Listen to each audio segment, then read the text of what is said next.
Hello, everyone, and welcome to the first official stream of Tales from Rukon. We are super excited to be getting started with a brand new campaign tonight. So welcome all of you. Thank you all so much for watching.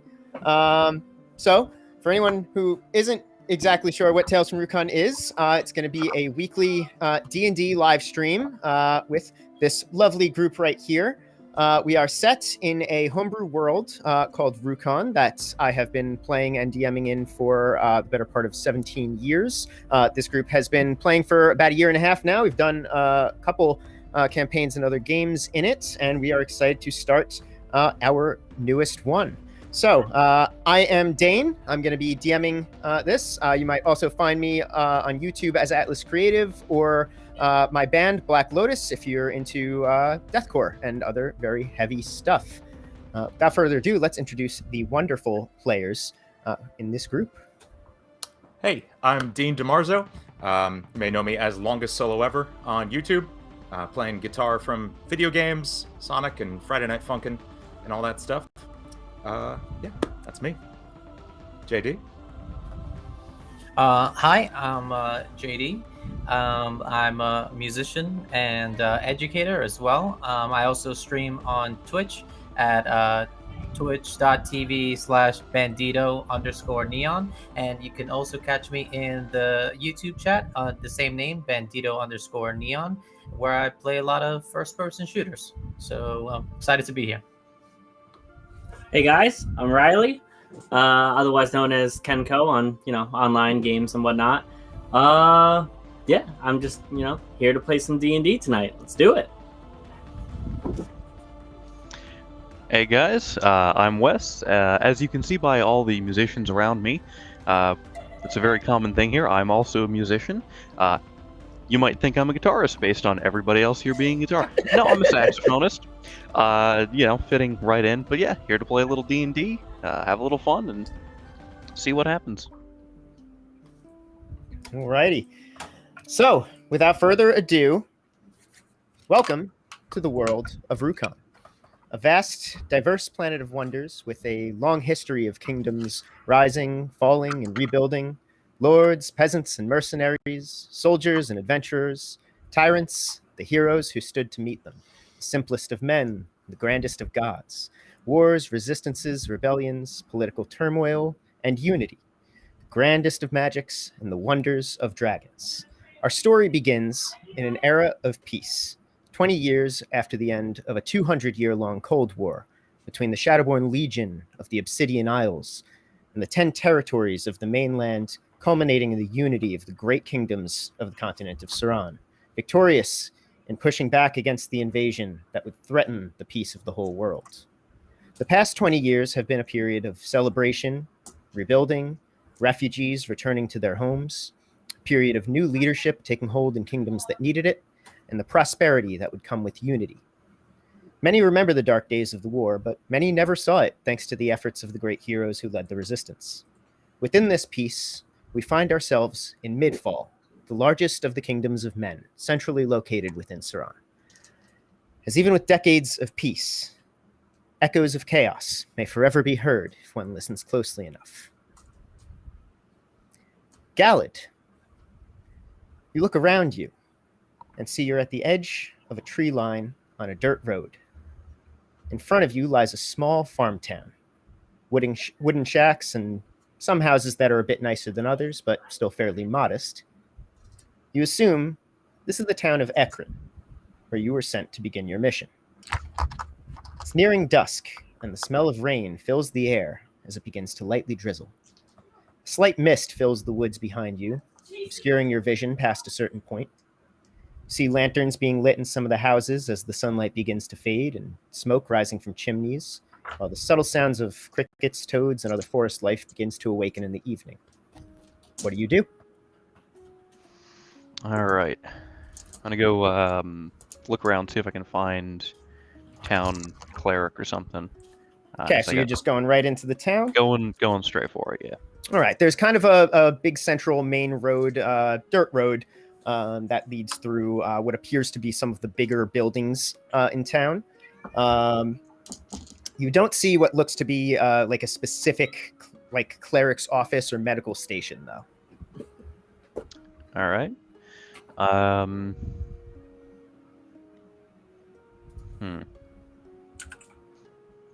right. Do I see anything along the lines of a tavern, somewhere I can probably go and ask You do. around? One of the the slightly bigger, still only about 2-story, but slightly bigger buildings on that main road. You see called the Old Maple Tankard. Is a it's got a kind of handwritten sign with a kind of badly painted picture of a pouring over mug of ale. All right. I will head on in, and I guess head up to whoever's tending the bar. Hello. I'm Galadh Crann. I've been sent here to a town relatively nearby. Is having a bit of a mysterious plight afflict the village. So I was told I can look around here and possibly find some artifact that may helpful for this.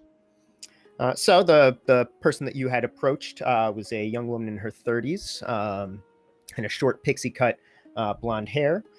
He turns around and says, "Hello, we don't get many strangers around here. Interesting to see a few in the same day." And with that, you actually can see the tavern is fairly full. It's kind of getting into that evening time where you're guessing that some of the local farmers are probably getting off of their day's work. And this is in a town this small, probably where everyone comes pretty regularly after their work hours. So most of the people in here are pretty simply dressed, but you do notice two that stand out, kind of like a sore thumb, that you imagine is who she's talking about. But she says, "Town with a plight. That sounds mighty dreadful. What exactly is going on there? Which town? Not many towns by here. Pretty isolated. That's why we don't get many people." Yeah, unfortunately here the player cannot remember the name of the town, but Galadh certainly can. This is where the DM would also need to check his notes for which town it was that you came from. As Off to a strong start. Open my my map. And this is why it's nice to have things organized, so I can right up to Charlotte. You were in the town of Charlotte. Yes. Which actually Galadh would remember is not close to Ekron, which is why you did not take a very direct route to get here, as that would have taken some time. Right. I teleported in with the one teleportation essential. Right, I forgot. You teleport here, dude. You don't get that many magic users of caliber like that. That sounds quite fancy.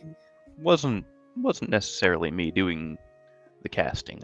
I was just merely the victim of the teleportation, shall we say. At any rate, the town of Charlotte seems to... it seems everybody is coming down with something that's just... not killing them per se, but more of a waking death. Not so much zombification either. It's above what I do. I'm just a simple druid. Well, I'm afraid I'm not sure why you would have come somewhere like here. We have a cleric locally, but she's more of she patches up farmers who have accidents with their tools, or hunters who might break a limb while accidentally getting ensnared in a trap or something of the sort. I was told somewhere around here there may be some temple or cave or something with an artifact that may help, and I was wondering if your local cleric may have heard tell of that, or even just you or anyone else. Maybe perhaps these guys passing through here? Well, I'm not exactly sure where she is now. It's not exactly the smartest thing to send newcomers to people's personal living places, so she'll probably be in here at some point tonight if you'd like to take a seat and relax. I can't imagine she'd know very much about anything like that, but the Oulmarsh is a big place, much bigger than our little town here. Perhaps there's something there that you were being pointed toward. I couldn't imagine any temples or artifacts around here. about. It's more of a myth or a hearsay from what I've heard. I suppose if I can just wait, then I'll have a gin. Very well, coming right up. And she goes to kind of back area, starts uncorks a tankard and starts getting your drinks ready. At which point I'll say make a perception check. All right.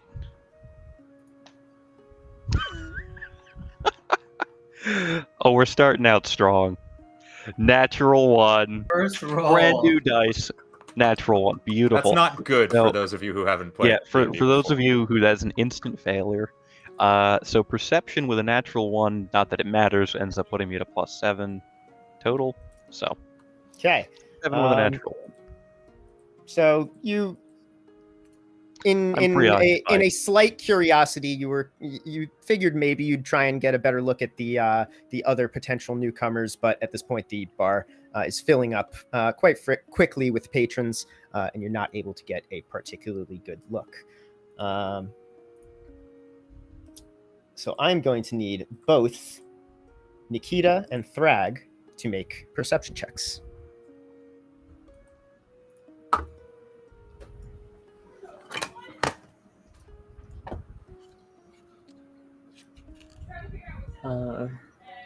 Thrag got an 18.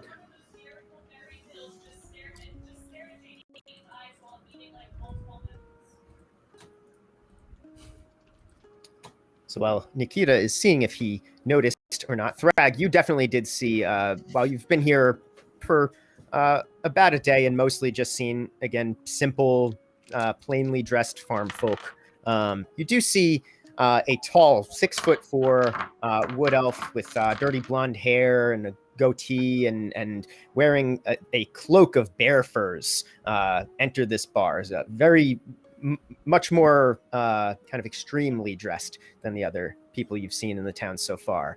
You didn't particularly overhear what he was talking about with the barmaid, but you did see him come in. Got a good look. Nikita, what was your perception check? I got a 15. So you also noticed him come in, also did not overhear what he was talking to the barmaid about. But he is now sat down at the bar. So do either of you do anything? Go. Nikita, I'm sitting inside the tavern with my back against the wall, kind of sitting in a back corner of the tavern, and not only do I notice Thrag as well in the room. I'm gonna say with a 15, yes, you do. He's sitting at the bar. He's sitting at the bar. All right, so I'm kind of like taking a quick look at everybody and not really making my move just yet.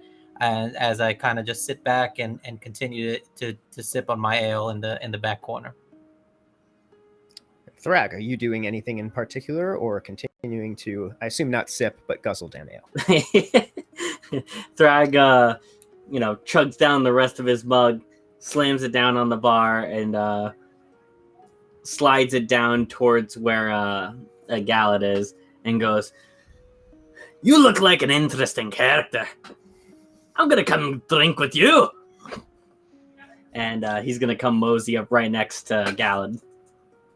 So Galadh, you see a dwarf wearing sleeveless leather armor with slashing scars all up his very muscular arms. Thick brown hair shaved on the sides of his head, long on top, pulled into a thick braid. His beard has multiple small braids on each side, and big pickaxe on his back. Just comes and sits right on next to you. Well, where I'm from, I wouldn't necessarily be considered that interesting. I would, however, be considered just an average, everyday druid. Just here to do my own thing. You, however, tell me about yourself. You look interesting, as you would say. Not much, that's all that's interesting from deep in the mines. I've been a miner all my life. trying to amass my own wealth. So, if I seem interesting to you, and you seem interesting to me, perhaps we could share a drink as well. You know, let's do that. That sounds interesting. Barmaid, I'll have another gin. Coming right up. She looks and says, "You don't even need to say it," and smashes another pint of fine ale down in front of you. As you guys kind of clink and cheers your drinks, you notice a man who just walked in. All three of you do.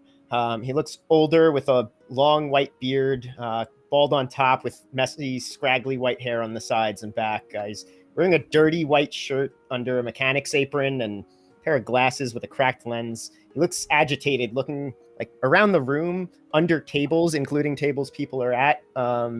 He looks like he's lost something. Santa? Me in 50 years? What? Oh, hey! What's the barkeep's name? Yvonne. Yvonne, can I get my usual? Coming right up. What is Shag? You're not Shag anymore. What is your usual? I hadn't given that much thought. I was hoping you would come up with it. I think it's a tall glass of gin with a dandelion in it. I like it. See, that's so Very much nice. better than what I would have come up with on the spot. So she sets that down, pushes it to the edge of the bar, and they had it ready for you. You've you. ordered this enough times. Having a hell of a day, Yvonne. Hell of a day. Whew. What's up, Ragtag? People going missing, you know that. I was hoping they were here. Drinks are here. I wish. You seem like a very unusual character for someone who has a usual drink here. Likewise? Well, I don't have much of a usual. I just got here Who yesterday. are you? I know everybody in this town. I don't know you. Who are you? My name is Thrag Kegbuster, and I'm here to bust up some kegs. I believe you. Yvonne leans around him and just goes, mouths, "He's been here all day." That tracks. Okay. What about this guy? And he points to Galadh. I don't know you.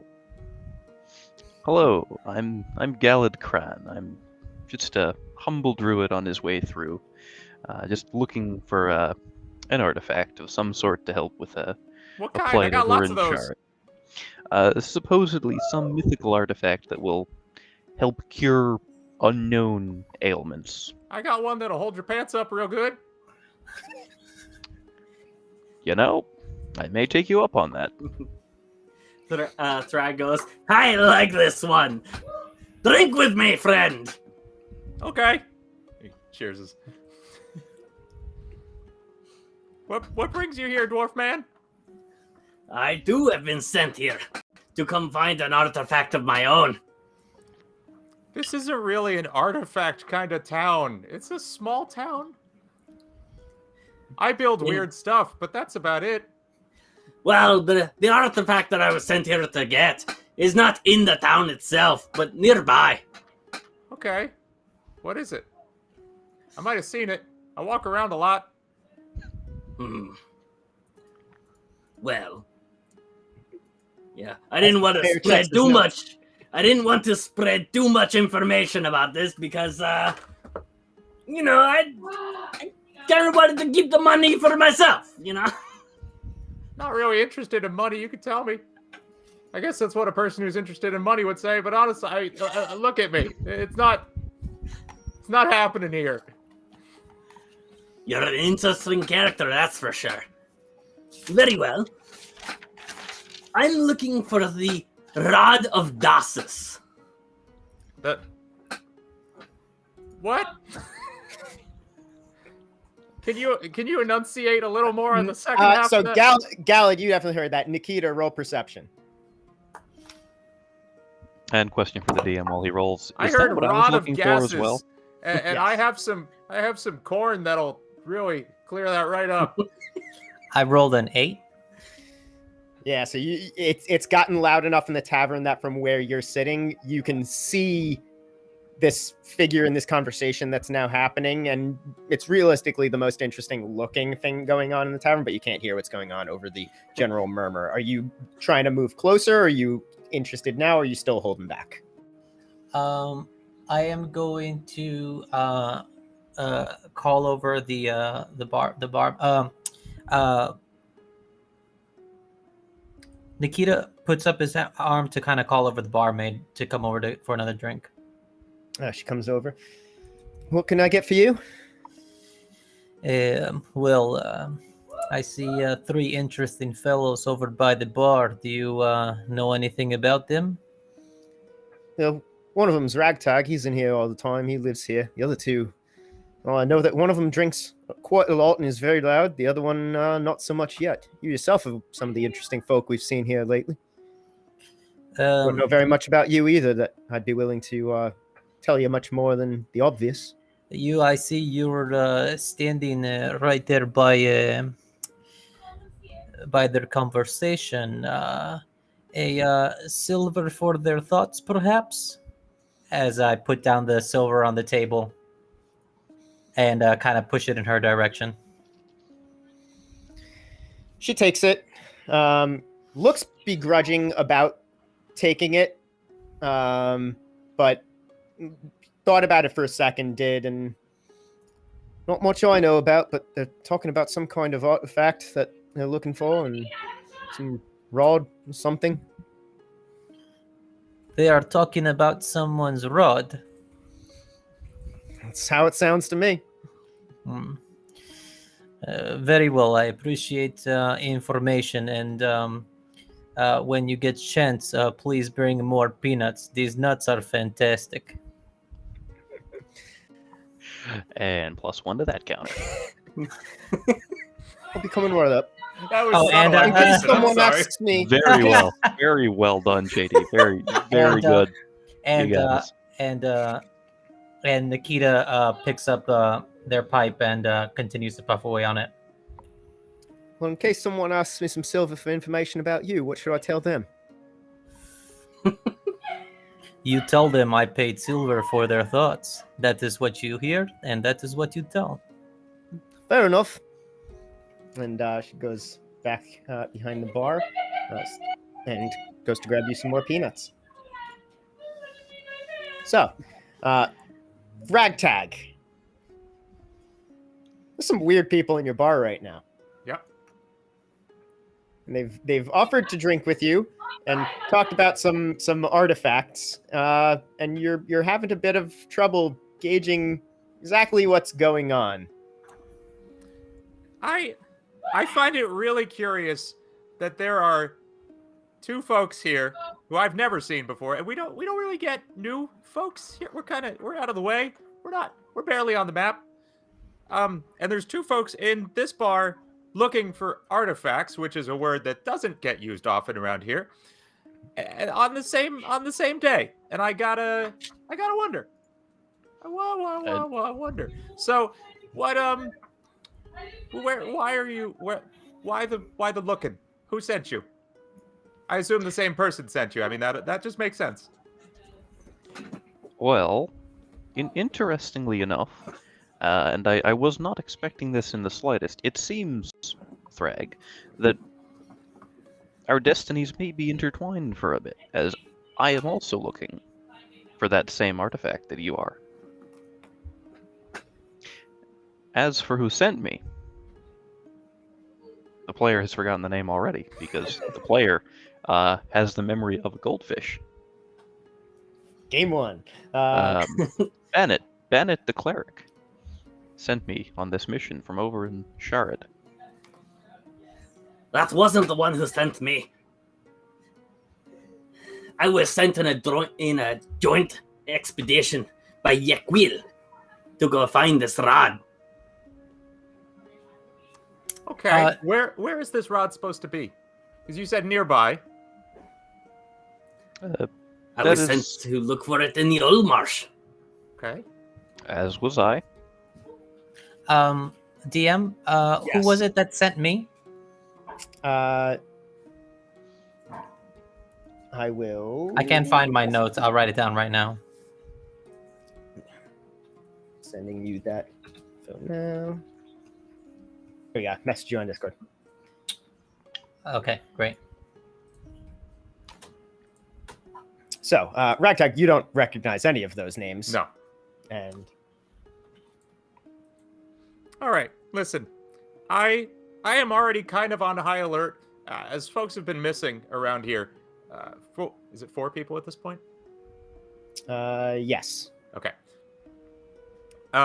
Four folks have gone missing in the last, I don't know, week, and I don't like that. That doesn't really happen around here. And when they do, they just kind of come back. They were wandering out drunk or something. But these are not the kind of people to go missing. So the fact that you two are showing up here looking for a magical artifact at the same time is kind of ringing. It's ringing some alarm bells. So do you guys know anything about anybody going missing? Are you accusing me of crimes I haven't committed? I'm just asking a question, sir. I've only been in town for about 20 minutes, Okay. maybe 30. Can I make a I'm gonna call this an investigation check just to like gauge their That'd be insight. trustworthiness? It'd be insight. Okay, damn it, I have plus so much investigation. Okay, all right, then I'm gonna make an insight check to see how trustworthy I find them. And I got a 14. They seem like they're being honest. I mean, Thrag doesn't seem like he's like shifty. He just seems abrasive. Sure. And Galadh just seems forthcoming enough, Okay. if not a little Listen. confused. I think we have a scratching each other situation. The backs, scratching the backs, each other's backs. Why don't you guys help me look for the folks that have been missing? I'll help you find your rod, and you two can figure out who gets to, hold it. I don't know. Ain't nobody hold my rod but me! Yeah, that sounds like that's a personal conversation to have. Okay. Are you guys down? And for with that, I will say that was loud enough, Nikita, that you did hear "Nobody holds my rod but me" yelled across the bar. Is there are there any tables that are closer to the door than where I I'm will say sitting from? you're probably at a table closer to the door. It's not a huge tavern by any means. There's probably 6-7 tables in here in total, and they are all closer to the bar. You're probably just one of the ones in kind of the corner closer to the door. Okay, I want to make sure that I'm close to the door. Sure.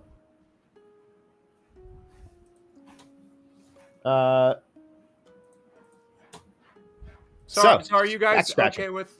Are you guys okay with scratching the old back? Metaphorically speak, I mean possibly literally. It gets itchy back there. These are not full cotton. At this point, Nikita's gonna. I walk up and I say, "I perhaps will be able to do some scratching for you as well." None of you previously really saw. Galadh was aware. You saw a kind of cloaked figure. So now you all see walking up a Dro'qar, a cat folk being with black fur, ruby-studded earrings, these burgundy robes, necklace with a hammer and sickle hanging over their chest, black, very sleek, fine shirt underneath the robes, has walked up very suddenly and offered to scratch your back. You look like you're good at that. With Well, the claws and all. Nikita scratches their face a little bit, kind of showing their claws, and says, "Well, perhaps we have all come here for similar situations. As I can hear, we have all had different people send us here. There is some sort of bamboozling, one could say, in this situation. And I believe I was told to meet some other people here in this town to go to the marsh with. And you two fools seem to be the ones I was meant to meet. And this one here as well, the stinky one. Hey, Ragtag, he called you stinky. it's a valid criticism. Listen, the marsh is not the safest place in Midfall. Let me guide you through it, and maybe while we're out there, I have a hunch that's where the missing folks are going. Maybe we can kill two birds at the same time. Just killing birds out there in the marsh. May I feast on birds when we are done killing them? Yes, sure. Very I will well. kill as many birds as I need to get to my goal. Guys, the birds were metaphorical. We're gonna find the people missing. Yes, that is well.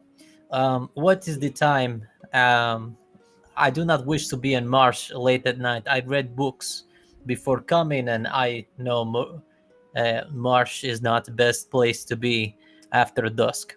It's at this point. It's probably about half an hour past dusk. So it's still not totally dark yet, but it's almost there. So let's talk, fellas. Hey, so you have one that sends you. I have one that sends me. We have one that sends you. I live here. I just came here for a gin dandy. I'm good. Oh. Let me have one of those. They look good. You got it. And then he like waves at the barkeeper. Like, hey. Yvonne looks almost a little stressed out by all this. It's not a busier night than usual because most nights are the same amount of busy with the same amount of people. But just the idea of not only newcomers, but newcomers like this, she looks a bit more stressed than she usually does. Just, I'm coming right up. Thank you. A little bit of strain to her voice as she says it. Thrag sees them like waving down the barmaid, finish it, like just chugs down the rest of his mug and just holds it up. He's like, since you're coming down here anyway. Roll Constitution. All right, I'm down.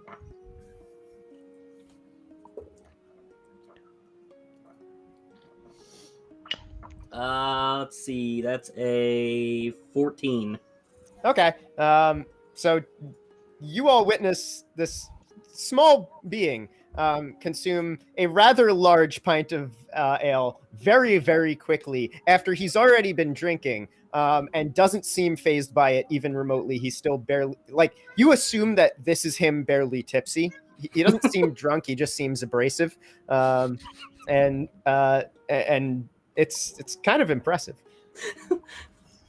My man.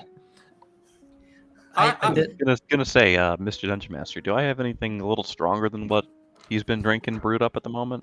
I'm gonna say, yeah, he's been drinking just kind of ale, and you're getting some of the harder stuff. I mean, like, with the stuff I would have brewed beforehand, would I have anything stronger? That's up to you.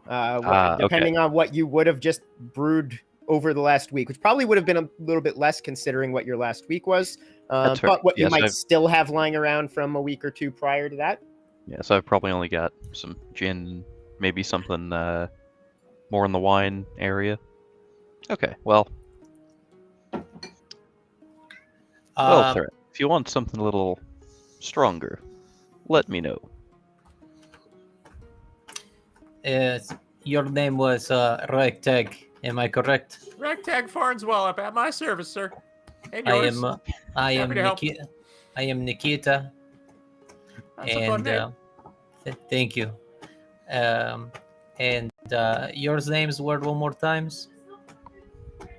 Galadh Crann. And I am Thrag Kegbuster. Well, clearly you've earned that surname. And the I like you, Galadh. The barmaiden's name, Mr. Ragtag. What's that? The barmaid's name. Yvonne. Excuse me, Yvonne. We will take those gin dandies over at my table and put them all on my tab. No worries. Let's have seats over at my table and perhaps talk a little about this marsh. They'll be coming right up. Ragtag, looks like you're having fun tonight. It's a good time. More social than I'm used to, but it's okay. Oh, So you'll be all right. Make some friends. Thrag burps pretty loudly and just goes, Ivan, bring me out the full keg. She looks a little bit like her eyes widen in what you can only register as a slight fear, as that is not a common request in this town. But she says, "Oh, okay." Yvonne, please. That will not be on my tip. Do you Before she still goes want the back keg to- then? You only Of brought course I want the keg. Okay. I guess we got some wealthy folk with us tonight. You look like fancy out of towners. Makes sense. And she goes into the back to get a cake. So while she is there, She you all called me fancy. I was gonna say before reconvene. she goes into the back. If we run you out of stock and I'm here long enough, I'll help you brew some more. I have a talent for that.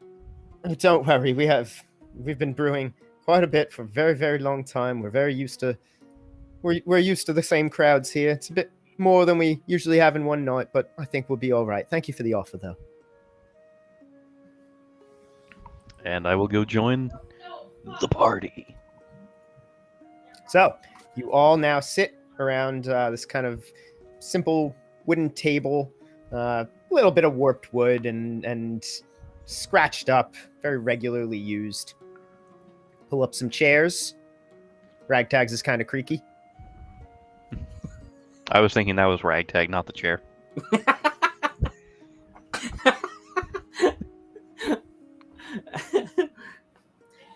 So, what about this would you guys like to talk about? Well, I'd like to know how you all came to know about the rod. I actually don't know about the rod, but what circumstances brought you to that situation?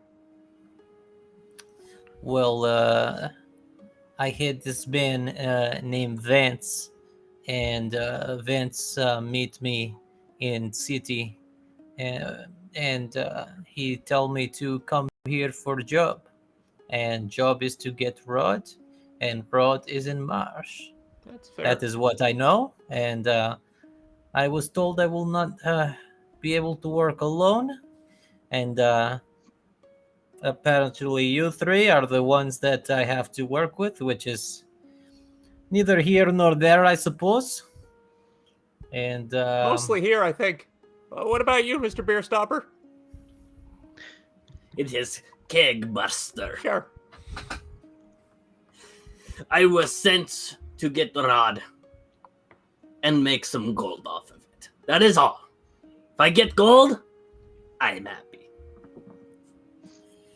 And did they tell you about how much they were looking to pay you there?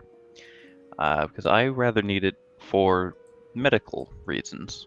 Town of Sharet, over yonder. I don't think we know each other well enough to talk finances. Okay, that's a closer friend kind of situation. You get paid what you get paid, I get paid what I get paid. Well, Alright, we'll Thrag, deal- would What's going on in your would town? some coin change your mind? So, well, does anyone know where Rod in Marsh is? I do not want to go. Oh yeah, it's that way. Dark No, I- woods, creepy marsh, that way. I Yes, could but- take you there. I'll be a guide of sorts. I used to wander around there. But were we not supposed to meet? Were you the person? Did anyone contact you to meet I with us? very much don't think so. No. Nope. Just here. I live here. Whole life. 200 years. Oh, you're 200 only, years. I'm younger You're than only- I look. You're Um, only a little bit younger than I am, then. And I thought I was the old fart. What should we take for expedition? Weapons? And how long will this take? How big is this marsh? As long as it takes to fight. It's pretty big. It's a big old marsh. You would know, Nikita, from living in Midfall, that the Oulmarsh is it would take, probably because of how rough the terrain is, about a week and a half to, like, on foot traverse one end to the other. It is the biggest marsh in the kingdom. That's a big marsh. Big old marsh. Okay. Well then. And Is there Ragtag, since he brought up weapons, you would know there is a new weapon shop opening in town. There hasn't really been a weapon business in Ekron ever, but there is a new one. The name of that shop is Dave's Swords and Other Shit to Hit Shit With. Listen, Yes. My you favorite. should come over to Dave's in the morning. We can get stocked up. Get ready to hit some shit, and with other you'll see. Let's why don't we break for the night, and let's meet back here in the morning. I'm gonna go crash. I would invite you guys to crash, but A, I don't know you at all, and B, it's not good. It's not a good place. So I think you can. I think you find the amenities here very nice. Your pronunciation of Daev is very good for a someone who lives out here in this filth. Read a lot of books about pronunciation, I guess.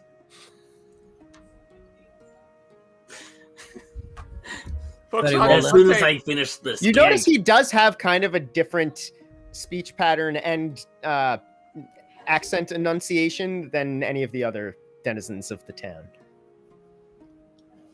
Very well, we break for the night. I have room here in this establishment. I shall bid you all farewell, and I shall see you, let's say, at dawn. That sounds good. Sounds good. I'll see you then. I will finish this gig, and then I will hit the sack. Very well. Cool. Uh, Shag just gets up and wanders. You're out not the Shag door. anymore. Oh God!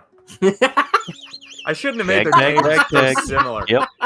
Ragtag gets up and walks out the door. For the audience, Shag was the character Dean played in our last campaign, and I guarantee last, like, all of us year and a will half. at some Yep. point call each other by the wrong character name from Good the ones old we are Shag used the to. Kraken, Duke of Uke. Yep. And yes, your new one rhymes, which doesn't help. That's so Yeah, Ragshag. It's good. that's a crossover event if I ever heard one. Yep. Oh boy. So the Old Maple Tanker does have 3 rooms. Nikita's in one of them. Thrag and Galadh are offered the other 2 since you're the only outsiders. It's been quite a while since we've had all 3 rooms filled. It's very uncommon occurrence.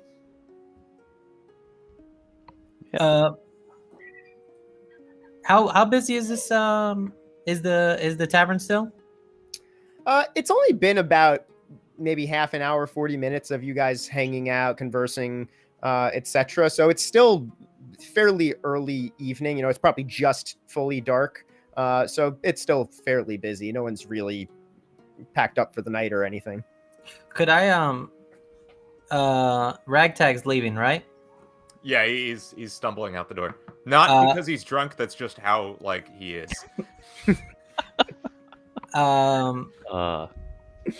He's not paying attention to where he's walking. He's waving goodbye to Yvonne and then kind of bumbles. Can his way I, through the door. Can She very lovingly waves bye to him, Yes. like the sweet old man who frequents the establishment. Can what's it called? Nikita kind of wants to see if they can disappear into the crowd before going up to bed. Roll for stealth. Roll stealth. 15. I'm gonna say there's enough people in there. No one's looking for you in particular. And Thrag's had a few things to drink. So to Thrag and Galadh, Nikita's not where he was just sitting. I go through the crowd and then I do a major illusion of myself going up the stairs over to my bedroom, and I hide over in the corner waiting for. What is the casting of major illusion? What does that? What do you mean? Entail? Is it somatic? Is it? Oh, okay. It's I'll tell you right now.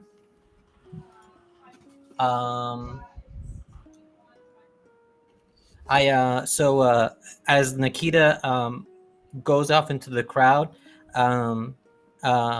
grabs a piece of fleece out from inside their jacket, and then kind of crumples it up in their hand and kind of just blows on it in the direction of where they want the illusion to be. And just out from the crowd, a perfect representation of Nikita goes past through the crowd, up the stairs over to as it goes up the stairs, kind of out of sight of Galadh and Thrag, disappears. Okay, Galadh and Thrag, what are your passive perceptions? 16. 10. Okay, I'm gonna say Galadh actually does see. He didn't see you disappear into the crowd, but he does see the action of a casting. So I'm gonna say Galadh roll wisdom. A creature that uses its action to examine the image can determine that it is an illusion with a successful investigation check. So they have to do an investigation check. Okay, so investigation, not wisdom. All right. 12. What would my spell save be? It's how do we calculate that? Is it 8 plus proficiency plus intelligence? I believe so. Yes. Okay, so yeah, you did not pass the intelligence check. Okay, so All you're right. aware something got cast, kind of Don't know more what. within the crowd. You don't know what, but you just saw Nikita go upstairs. All right. I'll go up to Yvonne. Yeah, I think I will take you up on that room for the night. However, I do want to go out and do a few little things beforehand. Can I reserve the room, or what's the process here? That'd just be a silver piece down. All right. And what do I owe you for the drinks? That was on the Dro'qar's tab. Ah, perfect. Thank you. All right, so you drop a silver piece, and And at this Heading point, I would out. now, I'm gonna go out and I'm gonna look for stuff that I can use for brewing. Specifically, anything I can do for health pots, anything along that line. gotcha. Thrag, what are you doing? I yell to Yvonne. Go ahead and wrap up my tab for me. I'm gonna take the room upstairs as well. How much do I owe you? For the whole keg, that's going to be 20 gold. That's what I get for not thinking before I drink. Very well.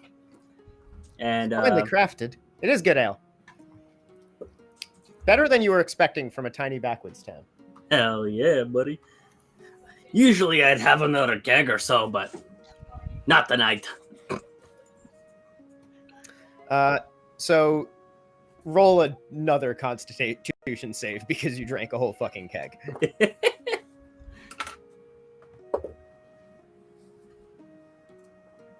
16. For a whole fucking keg, you're pretty drunk. You're not vomiting, but you are pretty drunk. So you kind of He's definitely stumbling fumble his... the gold out of your backpack, kind of dropping on the table. Piece falls on the floor. Curse a little bit as you pick it up. Fuck. Ugh. Ugh. All right, one keg too many, huh? Anyhow, That's one generally is too many for one person. oh, You got some windy stairs there. I can't wait to go up them. That's straight.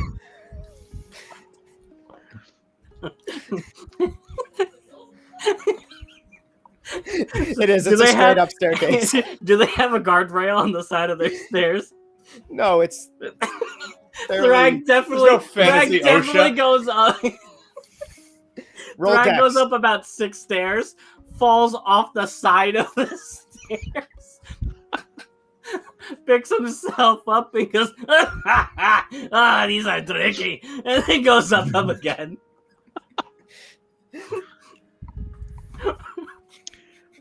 Love it. Galadh already left, so he didn't even see any of that. Nikita, you did. You saw him say these are tricky about the most simple, straightforward stairs that you could imagine there being. Oh, guys, this is going to be fun. Oh yeah, this is gonna be a good party. Thrag goes up to his room. Nikita, what are you doing now that you are kind of hidden within this crowd? I'm gonna go take another chill in the back corner and just kind of wait to kind of see if anybody else shows up. To see if maybe there's like a, I don't know if maybe like a fifth person's gonna show up or what. This obviously this Nikita sees him fall and says, thinks to himself, this drunk fool, and just kind of wants to watch what happened with Galadh and Ragtag as they're leaving. Just kind of like get an eye of what's going on. Well, they did leave at separate times. Galadh kind of stayed and finished his drink more. So yeah, Ragtag had left pretty quickly once you guys kind of sorted your stuff out. Whereas Galadh kind of thought for a bit, probably left about 5 minutes or so later, and then him leaving, I think, signaled to Thrag to wrap up his tab and soon to be wrap up his bruises. So you are now chilling alone at that table waiting. So we will return to Galadh, who is now wandering outside. So as you leave the old maple tankard, you can see the general goods store just a little bit down the road, where you assume you'd buy most of the things that you would need. Across the road from it, you see a small green being standing on a stool, crudely affixing a sign with the barely legible words "Dave's swords and other shit to hit shit with" over the door. They turn around. You see a young male Daev with long ears protruding off the sides of his head, shaggy orange hair, large golden eyes, small, somewhat flat nose, and a wide smile with pointed canines. He raises his long, lanky arm and waves. "Hi, I'm Daev. You look new around here. I have a new shop here. You want to buy something?" Before you hear a second voice from inside shout, "We haven't even unpacked anything. There's no price tags. We're just setting up. Stop trying to sell things. We're open for business tomorrow." And you then see a second Daev, this one female with the same orange hair but longer, and 2 piercings in each ear, come out from the shop. "Sorry if my brother was bothering you. I'm Daev. We do hope you want to buy something, but come back tomorrow respectfully." And the Daev who initially waved at you says, "Shit, you're right.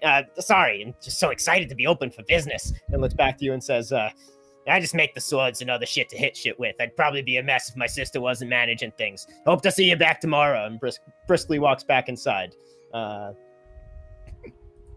Okay. Yeah. On the off chance they can still hear me, I'll call out. You're close enough. Okay. Yeah. Thank you for the information, gentlemen. I will be back tomorrow with perhaps some new compatriots of mine. We will likely be here around dawn, maybe a little after, depending on how hungover the dwarf is. But A dwarf hungover? I've never heard of that one. well, That was sarcasm if you couldn't tell. I caught that, but yes, we will hopefully be in tomorrow morning. And he excitedly turns out. You can see now just a number of crates that just look very disorganized and strewn about. Some of them have various weapons just like spilling out of them. Looks about how you would expect what you just witnessed outside to look on the inside. Perfect. But you continue up to Phil's General Goods. I was going to look more around like the outskirts of town, kind of see if I could do any kind of foraging, see if there's any. Okay, so foraging and stuff, not buying. Yeah, stuff. Gotcha. yeah. Well, I'll start with foraging, buy later if I have to. Okay, I'm specifically roll looking, survival then. Would it be survival or nature? Because I'm looking for. I would assume at least like. I believe foraging plants. is survival. Foraging survival, yeah. Okay. Survival. Nature is more like Beautiful. identifying. 5. We are starting off really well. That's a natural too. It's dark, and you get the feeling that a farm town like this, they probably do a lot of foraging. So what's immediately outside the town is probably mostly picked off. You're not really finding anything. You spend about a good hour looking, and no dice. All right, fair enough. All right, I'll head back to the tavern, or not the tavern. Phil's General Goods, and is it open still? It does not open anymore. Oh, all right. Back to the tavern, I guess. Back to my room, and right, asleep for the night. And with that, you didn't have any battle, so you don't have to restore your health or anything. Yeah. But if you had battled, you would be restoring your health, as you are now full rested. Nikita finally waits until Galadh comes back, and as soon as Galadh goes up the stairs, waits like another minute or two, and then heads up the stairs to their room as well. To Galad's room or to Nikita's room? No, to my own room, yeah. Okay. I'm going to say Galadh, roll perception. Come on, dice. Stop rolling low. The dice have not listened. But 6 put me at 14. Cool. Some time had passed. Nikita, roll stealth.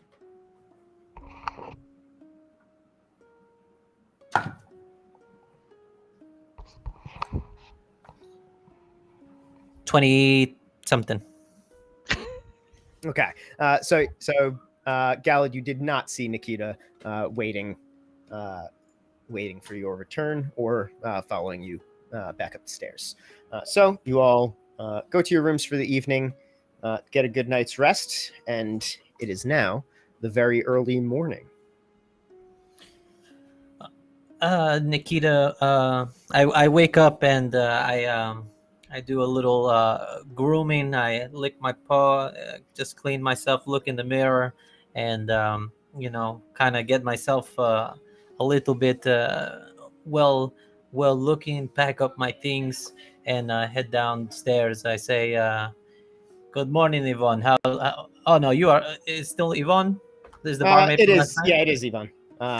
She's not there. No, she's not there right now. It's early in the morning. They're not like open really yet. So you actually see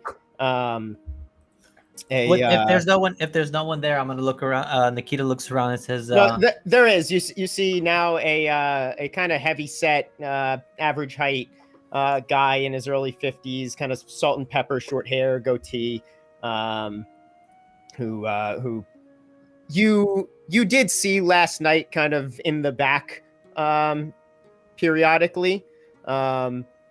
You stopped catching sight of him a lot earlier before you packed in for the night, but he's the one that you now see. He's not serving anyone, there's no one there, but he seems to be getting stuff ready at the bar, polishing some stuff, making sure jugs are ready to go under the bar, all that stuff. Good morning. I wish to have your best breakfast. What do you have? Potatoes, I guess. This looked like potato type of town. Yeah, we got potatoes. We got potatoes and eggs. You got bacon? I'm afraid not. The local butcher's been missing for about a week. Her kids have been taken over, but it's been a bit light on the butchered meats. Apologize. Oh, so sad. No bacon. Very well. I will take potato and egg, and with no sad story next time. I don't care. Okay, just give me my food. Oh, and do you have cappuccino? Yeah, we can get that for you. He looks a little bit I don't know, I don't want to say offended, but a little bit off put by your sternness regarding his explanation. And gets you your food and doesn't really say too much past that. Very well. I will be in seat and corner. Bring me food there. I appreciate it. And I flick him a copper. But like in a kind of like demeaning kind of way. He looks at you and just says, "Well, breakfast here is 3 copper, sir." Well, then I pay 3 copper when I pay my tab. I pay for food, not for lip. Okay? Give me my food when it's done. He slides you back your copper piece and walks in the back. Ragtag walks in the door at this point. He says, "Hey, good morning, Nikita. Where are the other folks at?" So Galadh and Thrag, it is early morning. I'm assuming Galadh is up and ready to go. Thrag, did you wake up in time, or are you still passed out? I feel like I should make a Constitution save to see if I have a hangover. Sure. I wasn't super drunk, but I was fair. drunk enough. Won't be the highest DC. But... Yeah. Oh no, did we lose Riley? Riley. Not right as he's rolling a save. Yeah. Bummer. Well, that's it. Guess Thrag's out cold. So on we go. You know what? That answers that. Yep. I was gonna say, just for that, Thrag didn't wake up in time. Yes.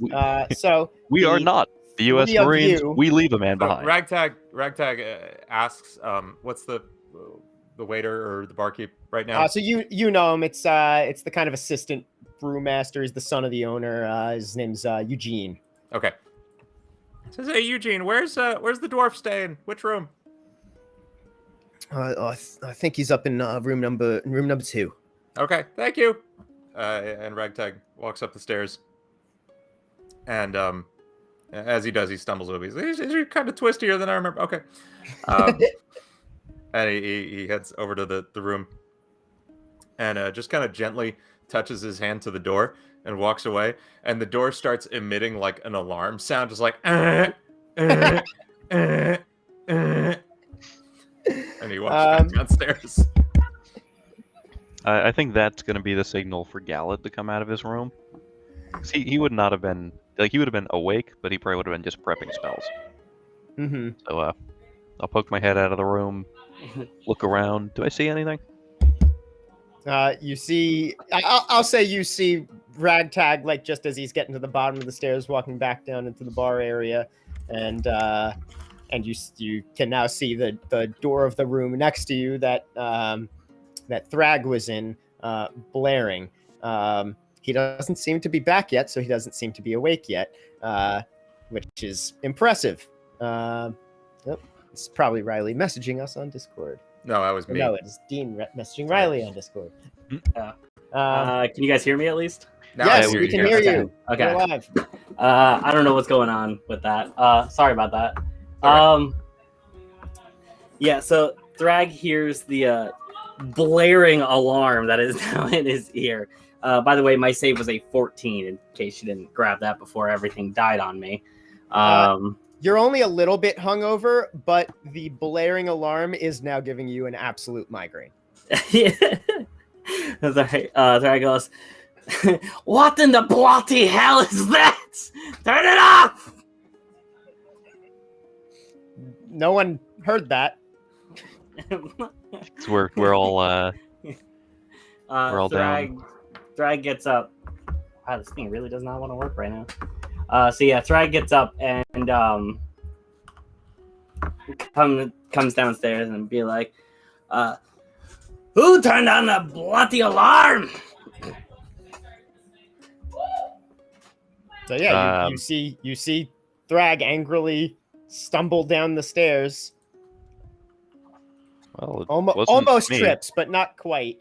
and ask who turned the alarm on. It wasn't me, and I didn't see anything. Hey, you're up. Cool. And he snaps his fingers and the alarm stops. It was you. Good morning. Yes, put the character right there. Yeah, There it thank you.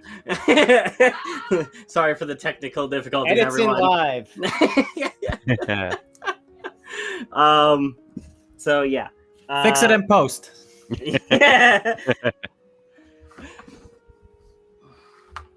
So you're all now gathered around Nikita's table once again while he eats potatoes and eggs. I got me some of those. Barmaid. Yay, you. Yeah, get some potatoes and eggs for these fellows as well. You put it on my tab as well. Well, that's He awfully generous of you. begrudgingly does, but he gives you like a stern look as he puts the plates down on the table. Do these also have spit in them, like you put in mine? No, they're polite. Very well. I will have you know, it made it more tastier because the spit from your mouth put some flavor on my food, okay? So I appreciate it. Get out of my face. Eugene looks at Ragtag just like, really? This is the fucking people you're hanging out with right now? I know these people. And I puffs as he walks away. I'm sorry that my Brooklyn came out when I told him to get out of my face instead of my Russian. Bunch of New Yorkers. Mm-hmm. So you're now gathered around the table together. What are you discussing over your breakfast? All right, so we're headed into the marsh. Like I said, there's about 4 people missing. I wouldn't mind finding them, and maybe we'll find your rod along the way. You know what I mean? I hear from this guy that one of these people missing was Butcher, and that is why there is no bacon in town. Yeah, the bacon situation's been rough, I'll be honest. Well, we must get this Butcher back at all costs, because Okay. a town without village must be burned to ground. A town without a village? Without bacon. Okay, I'm sorry, I have food in mouth. This is not my first language. I see. I Makes didn't sense. know if I was going to like this one. But I've made up my mind. He's right. We need to get the butcher back. Bacon did it for you? Okay. Yes, we get Butcher back. All right. It's about a how long of a walk is it to let's say the center of the marsh? Oh, center of the marsh is Not center of the marsh. Sorry, the marsh of the marsh through the woods. To get to more or less the edge of the marsh is it's about a 5-6 hour walk, depending on how brisk you're going. All right. Listen, it's about a 5 or 6 hour walk to the marsh. We should get going soon. Did you need Were we going to stop over at Dave's and Yeah, we're Get gonna anything. drop in, see the Daves, and stock up, and then we gotta get moving. well, I Thrag goes, suppose- of course, but first I need my breakfast. And he looks over at Nikita's plate and he goes, ah! And he just takes a handful of the potatoes and just starts eating them right off his plate. You did have your own plate of potatoes and eggs. Oh, did I? Yes. Nikita bought breakfast for That everyone. was unnecessarily impolite. I love it. I thought he was sharing. No, don't worry about it. You can have this plate, and I will have your plate. Not to worry, my friends. Enjoy. And I grab his plate and I slide my spit-filled food over to him. While he's eating it, Thrag goes, hey, barkeep, whatever you put in this, it's great. And just keeps eating. Oh, Ragtag no. shares a knowing glance with the barkeeper. It's like, Who just goes, And then Nikita, Nikita looks. I look over at the barkeep and I lift up my glass of cappuccino and I go, and I keep sipping on it. Everyone, compliments to the chef. Very well. I think we have chit-chatted enough and eaten enough food. So, if you please, Mr. How do you pronounce last name? Farnswallop. Farnswallop. It's an N. Like Nancy. Farnswallop. Farnswallop. Wallop. Sure. Mr. F, please Yep. continue. Show us the way. Ragtag works too. We have first. Okay, let's go. Mr. F.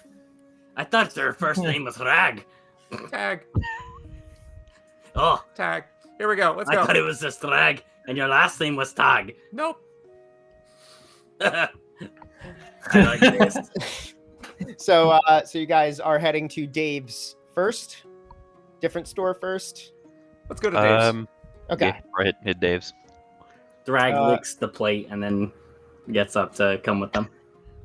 So you guys, it's close. You could, be there in basically a 30-second walk from the inn, as most of the shops are on this main road right here. You walk into Dave's, which looks more finished setup on the outside of the shop, stone building. But as you walk in, you see that the crates, Galadh, that you saw from last night are no longer all scattered across the floor. It does look like they got everything out and put up on, shelves, holsters, all that stuff. But it's kind of messed up, like it's all been dug through and looked through, and you see the male Daev kind of semi-frantically looking around. Just where the fuck? Where the fuck? Fucking where the fuck? What you looking for, bud? I'm looking for Daev. I'm looking for my sister. Huh. I can help you look for her. Can you? It's weird. We were supposed to open up together this morning, but she's not fucking here. Oh, geez. So you know how people have been disappearing? People have been fucking what? Yeah, I think we're gonna help you out today. That would be great. We will help you, and I think I can help you in more than one way. I see here you are a Daev, right? Obviously. Very well. I know your people have towns and have shops in my city, Ekenix, and Wait a minute. Are you telling me another Daev set up another sword shop? Yes, there are several Daevs with several sword shops. Son of a bitch. This I was kind of thought a coincidental. I thought it was a franchise. I'm pretty What the sure... fuck is a franchise? What does that mean?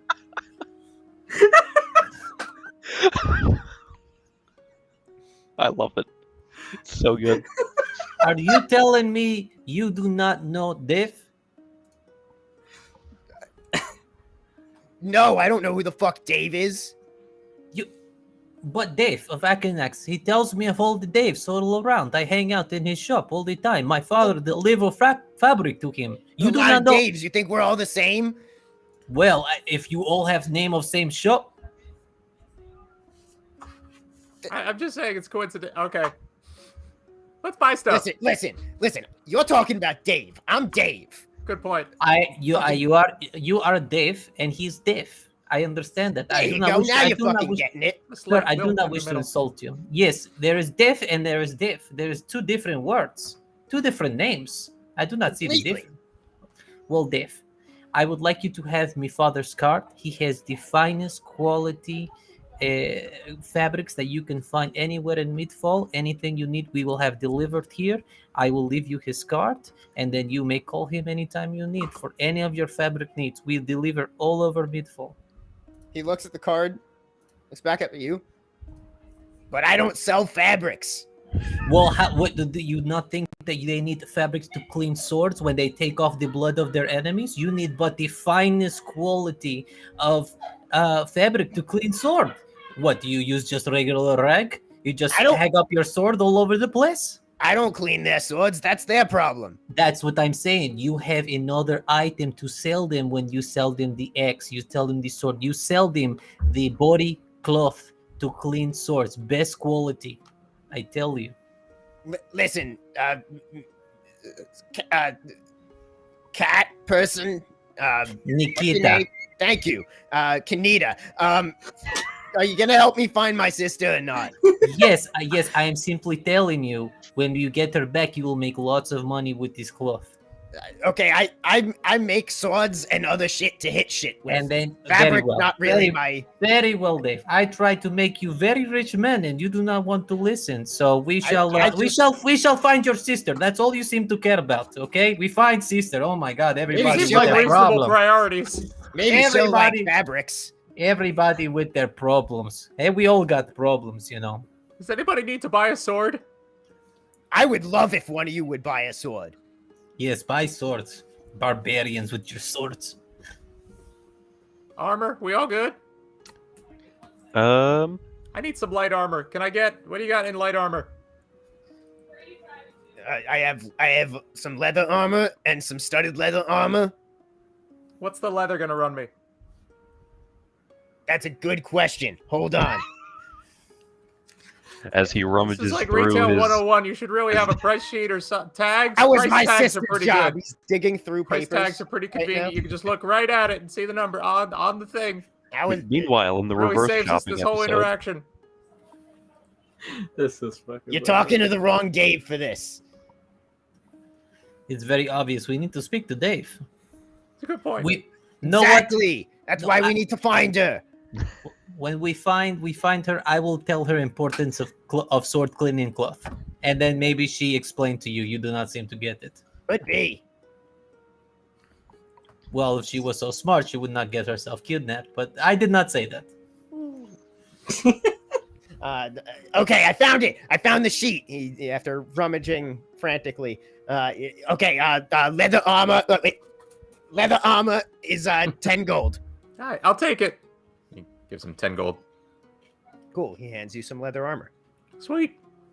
and excuse Putting me, it Dave.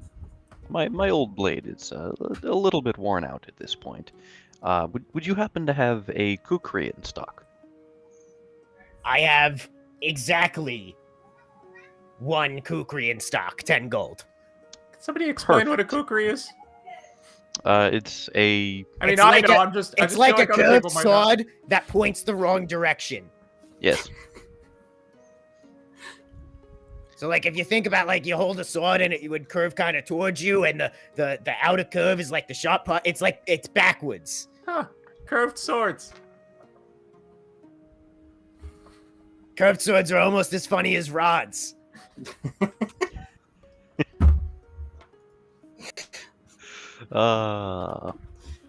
Which I don't have any in stock, by the way.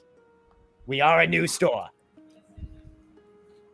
So, would any of the rest of you like anything? I wouldn't dip into my own keg money to buy a sword.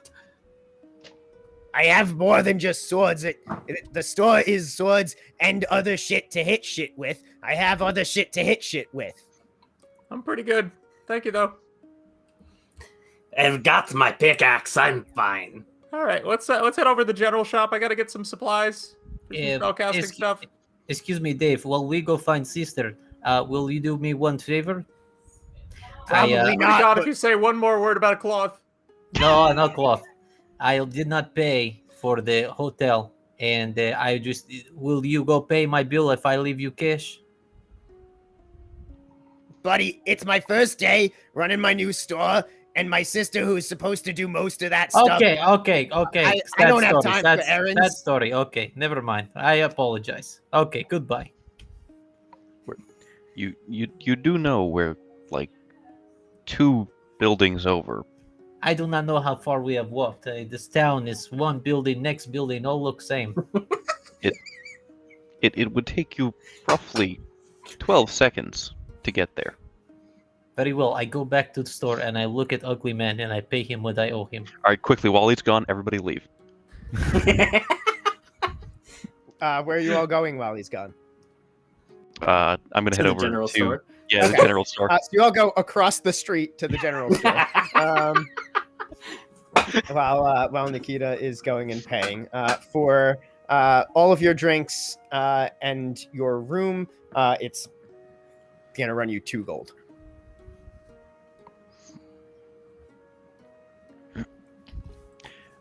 So as we walk into the general store, you said it was Phil's on the sign? Phil's General Store.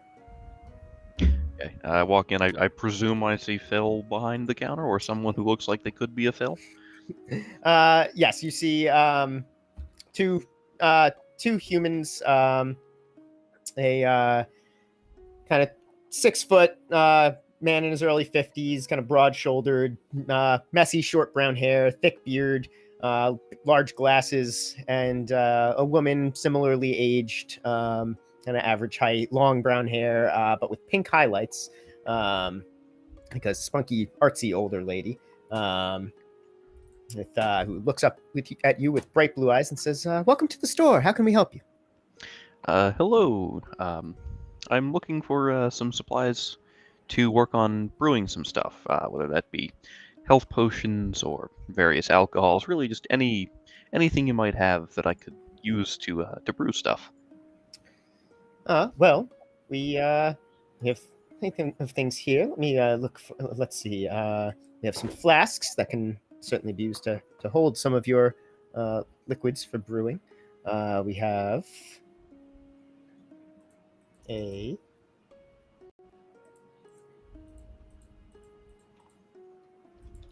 water skin that could also be used to hold the liquids. I'm afraid not much in the way of actual brewing equipment, more just things containers for once you've already brewed. Any ingredients? Well, we have plenty of things here. Is there anything specific you're looking for? See, this is where the player and the DM should have figured out what exactly goes Probably. into certain things, which we should do. For Never next week. quite plan enough. Yep. See, I told you. At any rate, hey, do you have anything perhaps for health pots or? Well, we do have 2 potions of healing, actually. They're 30 gold each.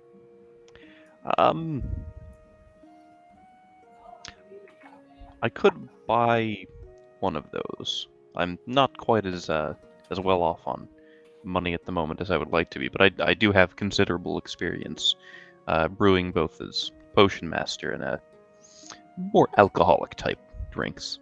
Understandable. But I'd be more interested in raw ingredients if you have any of those about the shop.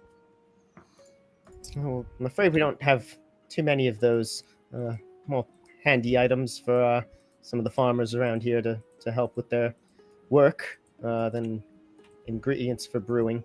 There is a local forager who typically goes out and gets most of that stuff, and usually by request of the brewmaster over at the Old Maple. Okay. And about where would I find him? At the Old Maple Tank? The inn. Yes. Okay. Yep. Player, at this point, while she's talking to has you, you no can actually brain. see the person you assume to be Phil up on a ladder trying to patch a decent sized hole in where like the roof meets the wall or the ceiling meets the wall. That looks like a fairly large branch is kind of hanging off. You couldn't really see it from the outside with the angle you walked in on, but some of it did rain a little bit last night, and some of it's starting to leak in. And he seems to be messing with that to no avail. Okay. one moment reading to see if I have a spell that's actually useful for that. I might. Ah. You got nothing. You said there was some like a tree branch or something that's in there. Yep, it's a wooden building, so it's a pretty thick branch that must have fallen from the tree that overhangs the shop, and kind of snapped in that little portion of the roof. It's about 5 by 5. Okay. Let me see if this does what I think it does. So while he's doing that, Thrag and Ragtag, is there anything you are looking for in the shop? Yeah. So I say to Phil, right? Yep. Hey, Phil. You got any chickens out back or anything? You would know. Phil doesn't really keep Sure. the chickens. Chickens are over in the farm area of the town. No, nothing then. Would I be able? I'll real quick send the shop items, which I meant to put in the doc and I forgot to. I will Cool. send you guys all the shop items in our chat and Discord so that you all can take a look if there is anything there you would like. I'm actually gonna run back to Dave's. I forgot something, guys. Hang on. And runs back into Dave's. He's like, "Hey, I need tiny pieces of leather and iron dust. Can I get some of that?" I got tiny pieces of leather. I don't have any iron dust right now. Do you have any iron that I can make dust? I do have some iron ore. Cool. Let me just get a little bit of that. Sure. And what would a pound of iron ore cost? Let's see. I don't even need a pound. Like literally a couple ounces. Of course, there is no pricing for that in the immediate. To the internet. The internet was where there was no immediate pricing. A pound of iron is 1 silver. Very good. So he can do that for you, and the leathers would also probably run about the same, 1 silver. Cool. So I'll give him 2 silver, and I'll take some leather strips and I guess the pound of iron. Very good. Pleasure doing business with you. Yep. Bye. He wanders back over, back into Phil's, and starts just like kind of. He sits down on the ground outside of Phil's, with like a piece of cloth under the iron ore, and he's just smashing it with his hammer. Okay. So Thrag, you and Galadh certainly hear this. I'll say at this point, Nikita has paid, and you're just about to get in the general store as you see Ragtag sit down and just start pounding on some iron with a hammer. All right. Thrag will walk up to shopkeep and say, "Yeah, do you have any grappling hooks? Some grappling hooks?" We have 1 in stock, 2 gold. Very well. And let me get about 100 feet of rope as well. Let's see, 100 feet. That'll also be 2 gold. Very well. Thrag will hand him 4 gold.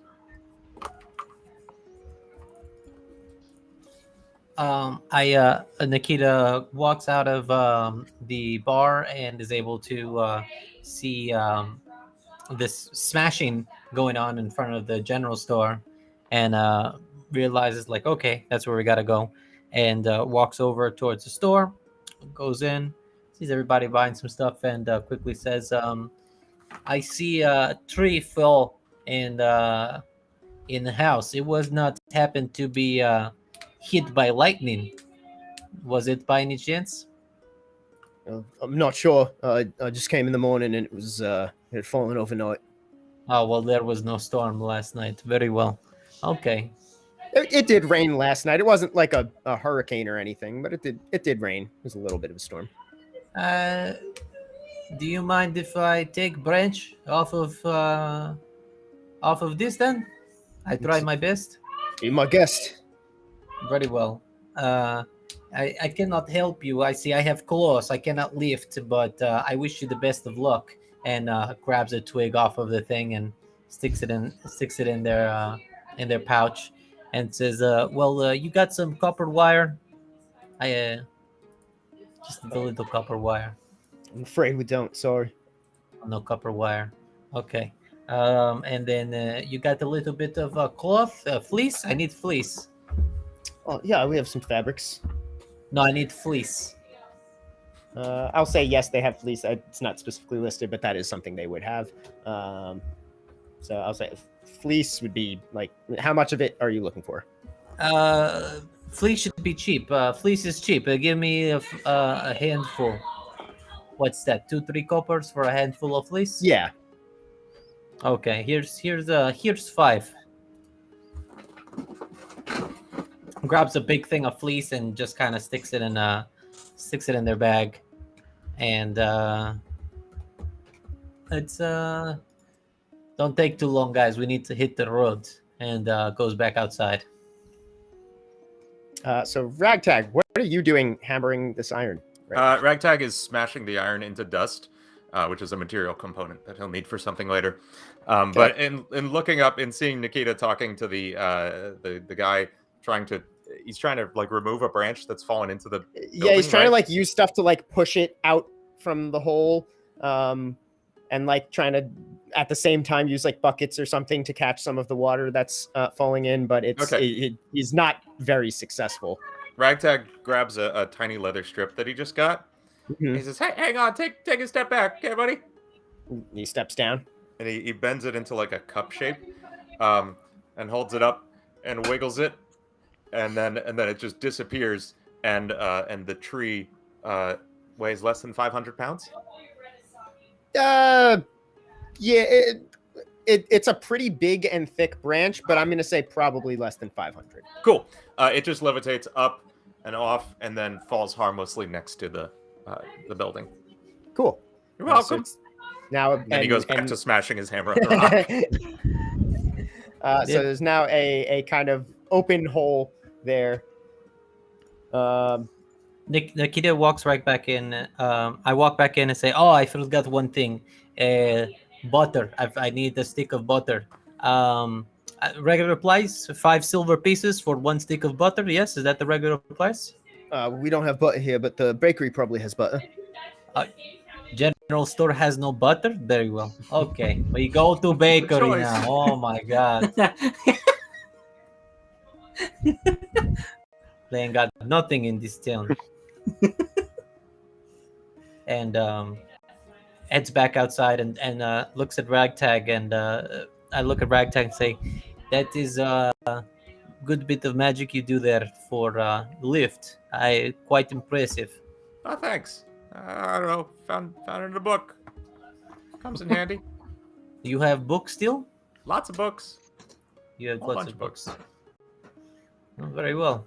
Perhaps when we are done here saving Butcher, you show me these books. Yeah, we'll look in my book nook. Take your old book nook look. Let's crack open the nook. Galadh, did you actually? I know you were looking at your spell list. I had nothing, so that works out well enough. Okay. However, I'm sorry, but I did not have any spells prepared that could have helped you with this. However, it appears Ragtag here has been able to help you. I do think I will take one of those flasks, and I guess one of those health potions as well. All right, that will be 30 gold and 2 copper. All right, I'll hand that over. And health potion, 1d what plus what now? That is 1d. I can never remember. I need plus 4. Healing. That sounds about right. 2d4 plus 2. Okay. And yeah, I'll just take 1 flask. Okay. And how much that you said? 2 copper. 2. The whole thing together was 30 Oh, gold. 30 gold and 2 copper. All right, cool, perfect. Oh, wait a minute. I don't have 30 gold. No, wait, I do. It's just split up. Hold on. There's going to be a whole lot of silver here. That's okay. You can figure that out. You'll pay it out in the change that you have. So Thragbot, Galadh, you all did. So you all have your stuff from the general store. Nikita, you were running over to the bakery, just near the street, which is so you see a nice like redwood building with the name Martin's Bakery, kind of carved into the wood. I open the door and I go in and hello, I need butter. You see, it's still pretty early in the morning. It's probably only about 6 a.m. ish. So you see a family. It's just a family of four. Looks like mom, dad, and two kids, all kind of running around. They're making all the things that they're gonna be baking throughout the day, getting all their doughs ready. Butter, how much? 1 stick. 1 stick. Just give me a copper. I know the usual price is 5 silver pieces. This is butter. Do not sell yourself short. This is butter. You always been. I will pay 5 silver pieces for this. You looking a butter horse in the mouth there, 1 buddy? stick. Yeah, 1 stick of butter is 5 silver pieces. Oh, okay, I didn't check that. Butter is very difficult to make. It's guess, very expensive. We take it for granted nowadays, but that was a long process. It's fucking fair. All right, 5 silver then. And do you have any? Do you The have baker any? would know that. Off the you top of his head. Do you have any bread rolls done for the day? We haven't started making them for the day yet, but we do have a couple day old from yesterday. Let me take those. Don't even worry about the payment. They would have just got them thrown out. Here's 7 for the children, and watch out. People have been disappearing. Keep eye out, okay? I don't need to hear any more sad stories, okay? Very well. Get out of my... He was out of your face before you could even say get out of my face. He has shit to do. Okay, goodbye. And I close the door. And about how many? Like a dozen pieces of bread. No, he gave you like 2 rolls. Like big rolls or like hand rolls? Medium size. Medium size. Okay. 6-inch loaves. Hey. That's what they call me. At any rate.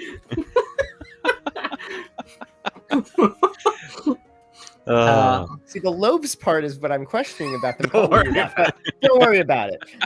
I was thinking baguettes. Kind of like it's half about- baguettes. I was gonna say that's about the right amount of hardness. Damn Dale, it, we took it further. At any rate, I suppose we reconvene. Yep. This So you're point. now kind of just reconvened in the middle of the main road. All right. Well, shall we Let's go get into the rolling there, marsh then? folks. All right. And with that, we are going to take a 10-ish minute break before we get on to the back half of tonight's game. Thank you all so much who've been watching so far. We hope you Yes. stick around and to see you in a few minutes. Yeah. And roll the intermission music. Which is just the pre-stream music for now. That's all. Yeah. So how's everybody doing so far? Pretty good. for hanging How's my? I mean, are we on the intermission screen now? No, we're still on. We're still just live. on our party stream. Oh, okay. I figure. Yeah, I mean, I have to feed kids. I will be right back. Cat has to feed his cats. If I stop doing voice, it will be gone. I must stick. If not, it will be gone. ironic. He could feed other cats, but not himself. But yeah, so I'm going to grab a drink. I'll be back. You teach me this power? Jeez. Oh my goodness. All right. I'm gonna grab something to drink as Word. Thrag would. I'll be right back.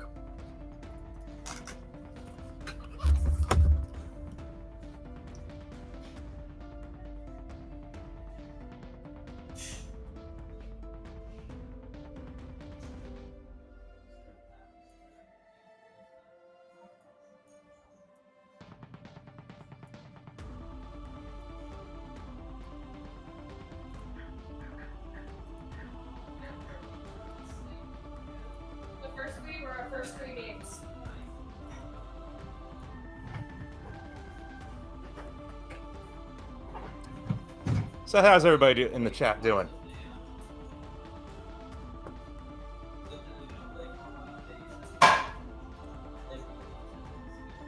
Norberto and Tercero, thanks for holding things down there. Looking good.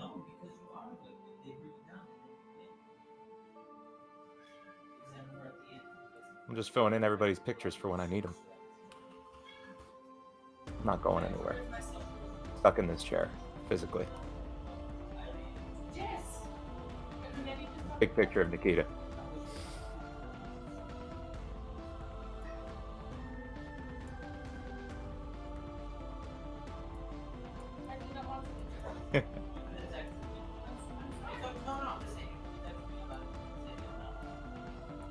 There he is.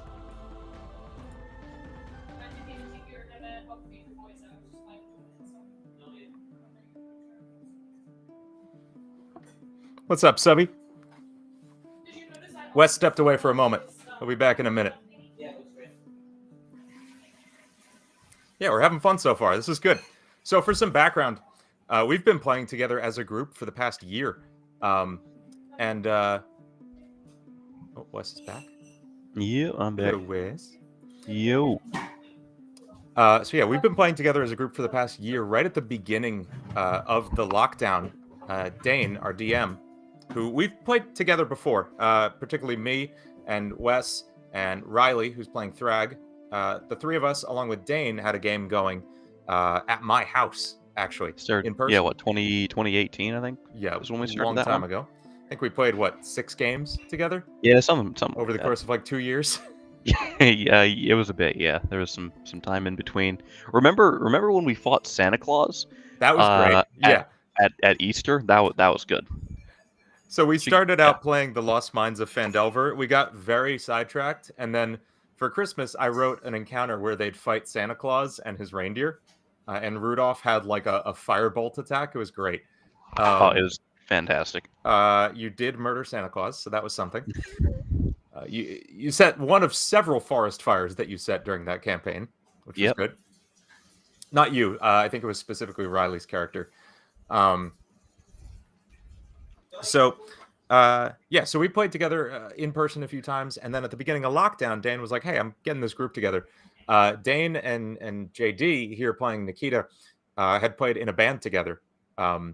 Recently, they were on a tour, and so Dane invited Jaydee along with Riley. Whoop, I'm getting my pointing wrong. Riley and Wes and myself and another dude who was playing this awesome little Warforged robot named Null, who we love, and I miss that character. He dropped out early, but the rest of us played a campaign for the last year, which is the most consistent thing I've ever done, was play a game every week with these guys. It was a blast. We wrapped up that campaign a few months ago. Was that what? I was gonna say, it literally took the world shutting down for a year for us to actually play D&D consistently, but But we built the details. habit. We're good, and now we're here. Yeah, it's good.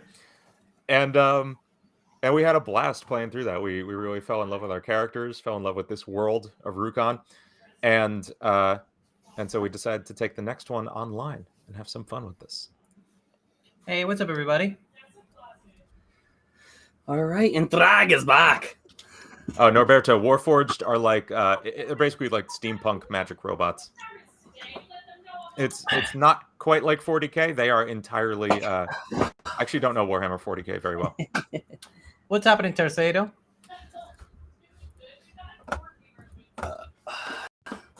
By the way, if you have any questions for us while we're streaming, I know that we're not going to be answering directly so that we could stay. But if you have any questions, you want to make any comments to us, we will respond to you in chat. So don't feel that. I hope you don't feel that we're ignoring you or anything like that. Just like when we're playing D&D, we kind of gotta stick to the stay in character and stuff like that, and it'll kind of interrupt the flow of the game if we're just responding to chat for everything. But especially during these breaks, anything you want to say or anything like that, is Ragtag gonna say? Oh yes, please. Someone commented. Okay. Yeah, so, and I just put up the Discord link as well. You can keep up with us there. Come hang out. Yeah. So a few weeks ago, I played this Friday Night Funkin' mod that features Shaggy from Scooby-Doo, and I read his lines. Oh no. in a really, really bad Shaggy impersonation. For context, this is Shaggy, the Scooby-Doo character, and not the singer of "It Wasn't Me." I wouldn't attempt that impersonation. On the counter, this was a Zoink situation. And then someone commented that Ragtag's voice is just my Shaggy impersonation, and I didn't make that connection until you said it. So thank you for that. No, Like, I think I you're saw mistaken. somebody. I saw somebody in chat say Ragtag. I was just like, Ragtag. yeah. That's our ship name. Please, not while I'm drinking. I feel like Fanfic channel going, folks. Oh yeah, there is a fanfiction channel if anybody wants to write We stuff. made a fanfic channel. Someone did. I yeah. don't think it was me, but it does exist. Thank you, Tercio. But Yeah, you got me on Tercio the said it. Yeah, under the fan submission tabs, we got That's fan art, great. fanfic, fan music, Love and it. self-promotion. If you want to put your own stuff in there, if you do, YouTube or Twitch Yes. or any of the other social media stuff you want to have people follow, we're cool with that. Oh yes. Pop that in. I've been so excited for this all day long. Me too. This is super, super cool. I'm loving it. Yeah. I'm just hoping my voice is doing pretty well. You sound great. I don't know how you're gonna do that every Friday That for is 3 hours. that is concerning. I picked an easy voice. I was gonna say, like, I'm just me, but with a Minnesotan accent that occasionally slips somewhere else. Yeah, you said a boot, and I Yeah, didn't a want to little make bit- a little I didn't want to make a strong thing on the about it can at there. first, but It's supposed to be a kind of Minnesotan, North Dakotan, with just a little bit of Canadian, just a wee bit there, and weirdly Irish on occasion. So I don't know. It's fiction. I'm from the North. Like it's how we speak in my hometown. it's how people with snows talk. It's snow talk. It's snow It's- talk. it's- I was Tercio, Something trying. along those lines. Tercio, there's a channel in Discord for that. Please, Save not your in the creativity. YouTube channel. there is a fan fiction channel. Use it all you wish. We will read it. We might not necessarily. I will not read that. I will. I will absolutely read that. I am a degenerate. Give I'm me happy all the for you. fan fiction. I was I trying will really write hard to fan make. fiction about your fan fiction. Oh no. I won't be writing fan fiction, but I will be reading it. Fanficception. And yes, Brenna, good. you are closer to Canadian than I am. And I will not do that, James. Not a chance. He says, fully intending to do it.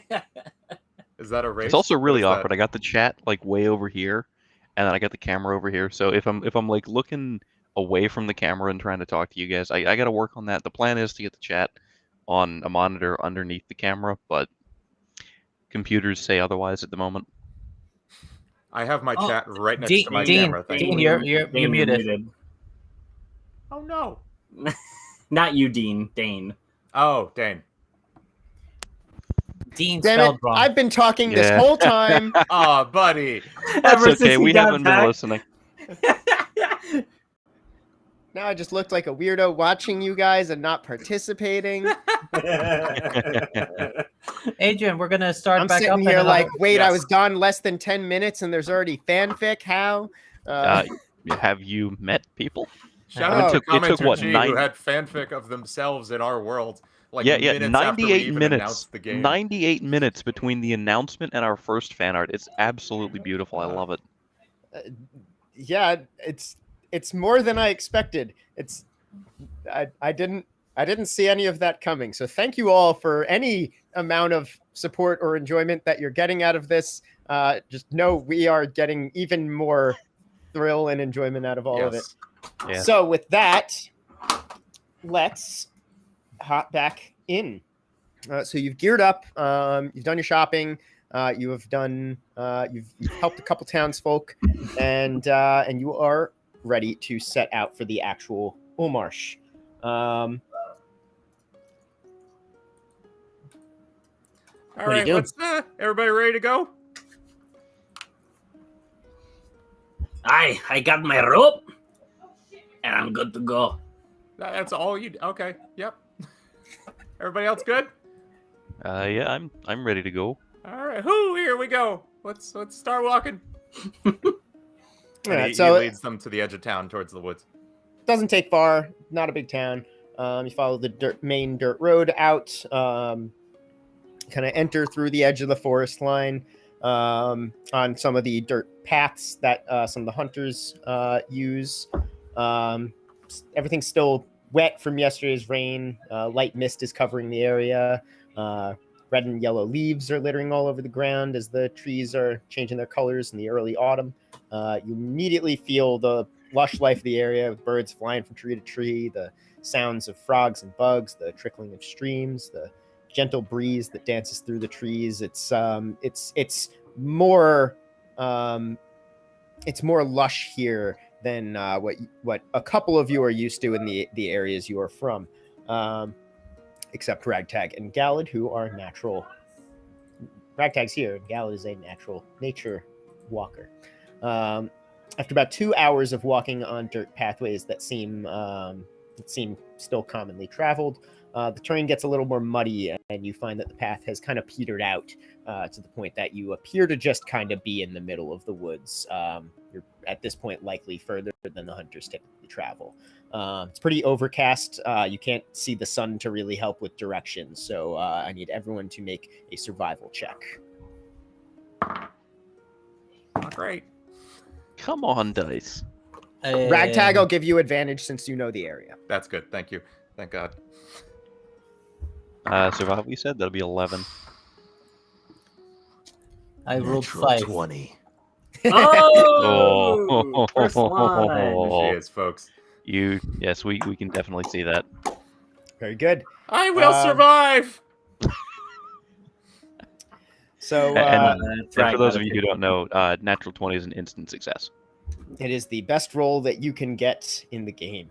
Ragtag knows exactly where you guys are going. Even though the hunters usually only venture about this far, you've gone further than this. You've been here a while, and you've done some exploring in your life, so you know how to get all the way there, even without sun or directional markers. Can I do an investigation check just along the way, looking for any? Because Ragtag's looking for signs of anybody who's been, dragged into the forest against their will. Anything suspicious, out of place to what he knows of this forest? Can I do an investigation check on the general area? Sure. Cool. That is going to be a dirty 20. Dirty 20. So you've been looking this whole time. It's overcast but not dark, so you are able to still see pretty well. You notice on one of the trees what looks like these kind of almost like someone went up to it and like poked it with a needle a bunch of times. It's just these little like pinpoints in the bark that don't appear natural. They're very you absolutely could have missed that easily. They're tiny. They're not glowing or anything. It doesn't stand out. Just a bunch of these weird little pinpoints. And then you notice a couple trees down what looks like a bigger than, like, you're near a marsh. There's spider webs on a lot of trees. This one looks a bit bigger. You said a tree that's bigger? No, a web that's bigger. Oh, web in a that's, sorry. tree. It's like between okay. two branches, but it's pretty. The branches are kind of far from each other, and the patterning of the web is in like kind of wider blocks than you would typically see in webs of trees on this area. Okay. Ragtag said, hang on. This is weird. 1 second. I'm going to make a nature check on the tree that has the pinholes in it to see if I recognize what would cause that. Hey, nature boy, come take a look at this. Yeah, I'll go on over and take a look. I got 12 plus. I have +4 to nature, so that's going to be 16. Honestly, you're not sure. And with him asking me you to can come you over, can that it's enough that you're sure it's not something that's occurring naturally. Something did this. You have no idea what. and with him asking me to come over, do you want me to make a check to assess or anything? Sure. Yep. So you can roll nature. Nature. All right. I swear this dice is cursed. This is some Will Wheaton level rolls here. That's a 9. I don't Okay. know nothing.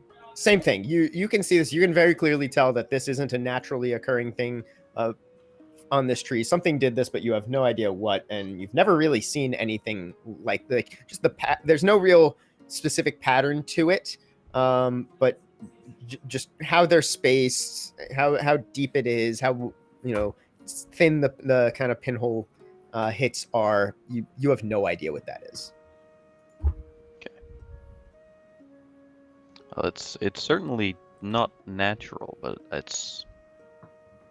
Yeah, I don't got that know far, what made thanks. this. Yeah, I don't know what made this either. This is out of my territory. I'm gonna say that, plus the suspiciously giant web I noticed over there. I don't like this. Everybody, keep your wits about you. I'm gonna hang back. Y'all can just head on forward. My wits are never not about me. That didn't convince me of anything. All right. So So All right, Ragtag, you wanna go first? are you just hanging in the back of the group? I'm hanging in the back of the group to just kind of keep an eye on everything behind us. Okay, so you're just taking up the rear. Yeah. Cool. So what marching order are you guys in? Just taking what up the rear? Hey. So who's first? Yeah, Thrag will go first. Okay, Thrag's headstrong. He's gonna run up and take on the path. So who I'll hop in is? line second. So then Galadh, then Nikita, then Ragtag. Cool. Natured boy. Could you please go ahead of me? I don't. He is don't ahead of touch- you. I Yes. am. Oh, ahead I thought already. it was me, and then Other way. Nope, I'm going second. natured Thrag, boy. Galadh, Nikita, Ragtag. I appreciate you going ahead of me. This is a lot. I suppose your cat-like reflexes are maybe not attuned to this area. No, not at all, natured boy. But I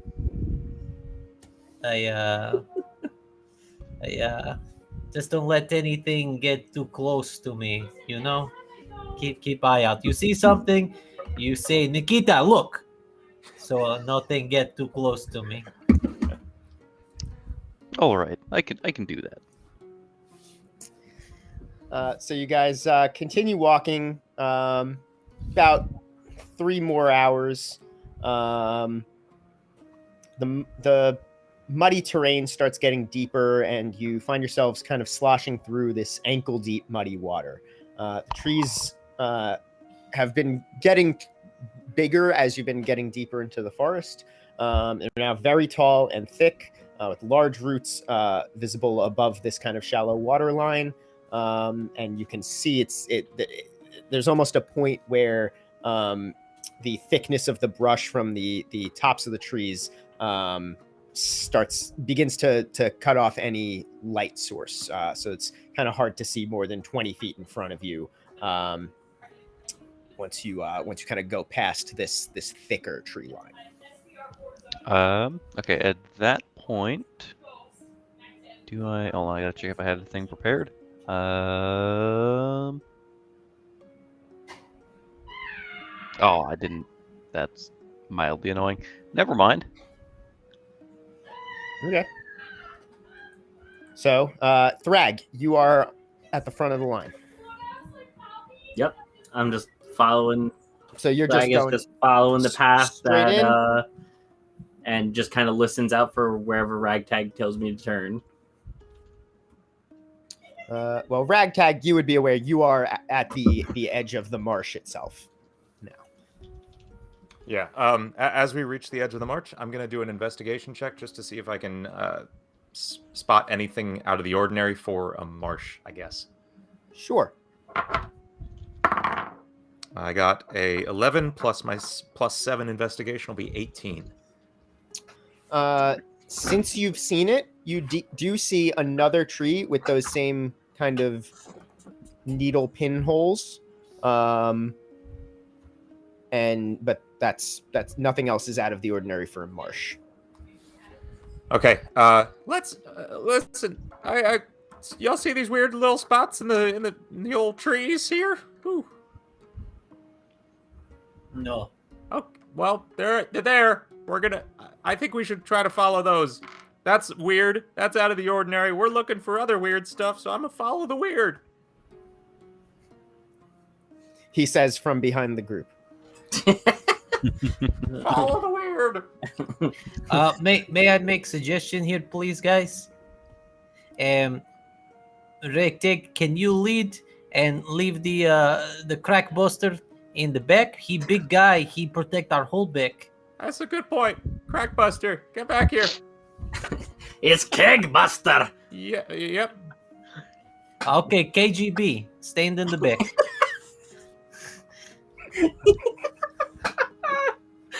I'm mad that works so well. Really good. Yeah. Hey, Sure. Could we take 2 seconds? We've been walking a long time in the dirty stuff. I got some bread. You guys want some bread? We have little water and bread for 2 seconds. I'm getting very sweaty. Yeah, I'm good. Okay, that's gross. Oh, sure. Let's take a short rest here. 2 seconds. Let me just relax. Is there anywhere like a log or something I could sit down for 2 seconds? Sure. All right. I pull out the two. Nikita pulls out 2 loaves of bread. It breaks in half and gives half to Nature Boy, half to KGB, and half to Mr. F. Thank you. I'm loving Listen, these I'm gonna nicknames, take by a the way. look around, do some reconnaissance. I'll be right back. Thrag And- says, do you think that's a great idea, Ragtag? If everyone's going missing? I know my way around. I will have to agree with you on Probably this one. shouldn't go alone. All right. I'll go with you. Okay, No, then we split party. that's a good then point. Half Splitting party there. real bad. Ragtag, sit down. 2 seconds. Relax. No one is going anywhere. Those that are gone are already gone. We find them when we find them. 2 seconds. Eat some bread. Relax. All right. Ragtag It's- begrudgingly sits down. At least we not like I am sitting here making fire to make tea, and then we have tea with bread. That would be much nicer. That does seem Well, excessive. Yes. Well, if you want, I could make a fire, and I should No, have. no. No? Are No. you sure? We just eat bread and then we keep walking. This is a lot right now. The mud and the trees and the insects. So many insects. Well, the fire would help with the insects. Yeah, We but perhaps made a fire, grab a torch each off of that. That would What's certainly wrong, help. Kitty Cat? Don't want to get no fleas? What time is it? What time of day? It's hard to tell because of how overcast it is. Galadh knows because keen mind. There we go. So Galadh would know at this point that it's about 11:30, nearing noon. It's just before midday. All right. I eat my bread. I drink some wine out of my the wine thingy. What are those things called? Wineskin? The wine skin. I have some water. Okay, fellas. We keep going now. Okay. Ragtag stands up to lead onward. Okay, so now Ragtag's taking point. Yep. Okay, so new marching order. Who's following up Ragtag? I think it's the same, just Ragtag. Yeah, and I'll Thrag are do a switched. second. Okay, so Thrag, Galadh, Nikita. Ragtag, Galadh, Nikita, Thrag. Mhm. Say that 5 times fast. No. No. So Ragtag's gonna follow any trees he can find with those pinpricks on them, Okay. and or any webbing he sees. Roll investigation. Not great. 12. I mean, you find spider webs, but now you're in the marsh, so that's a pretty common thing. It's hard to tell if any are abnormal spider webs. They're spider webs. Sure. And some of them in larger clusters, but again, swamp. Ragtag does grab some of them and put them in his pocket. Oh, okay. Saving these for later.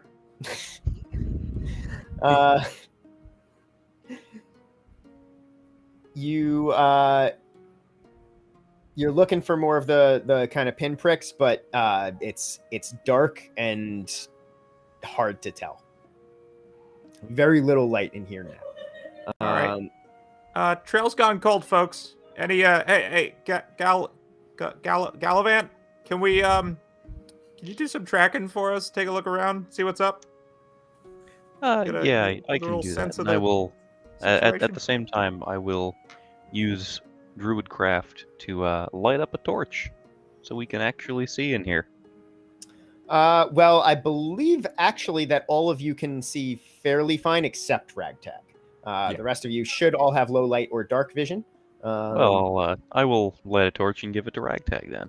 But yes, Ragtag does not, as he is a human. Thanks, bud.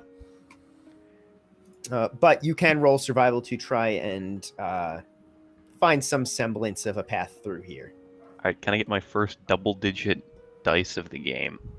Yeah. Like I rolled like 5 times, and I think the highest I've had is an 8. Come on, dice. This dice is cursed. I'm convinced this dice is cursed. Try a What different do you want me to? What do you want me to roll? Put it in the dice jail. My dice jail is currently occupied by Scotch. Ah, It's a fair thing for it to be occupied by. Yeah. At least. can't really complain about that. What do you want me to roll? Survival or? Yeah, survival. You guys hear from the back of the line, did somebody say Scotch? Yeah, that'll be a 9. Is that German for no, or is that just a no? Yeah, that's just great for 9.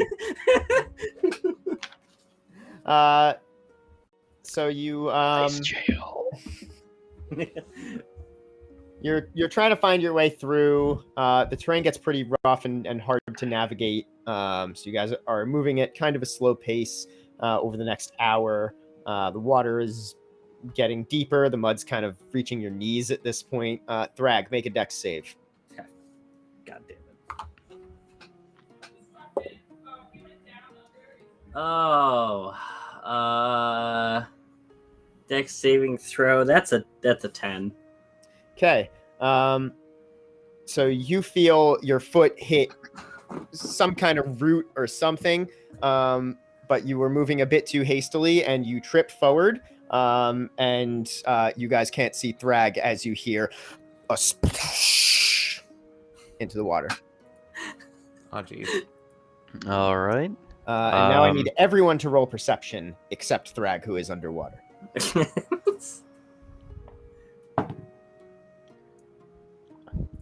Please, dice, let me roll higher than an 8.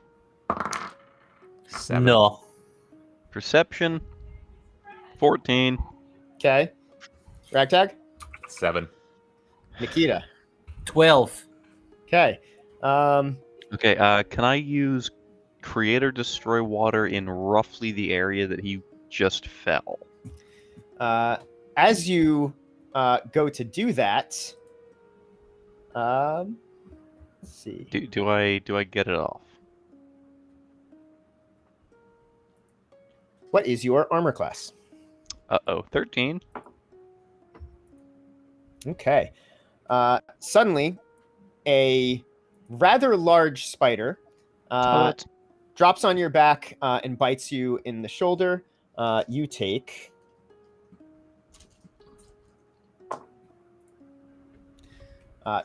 7 points, or I'm sorry, 8 points of damage.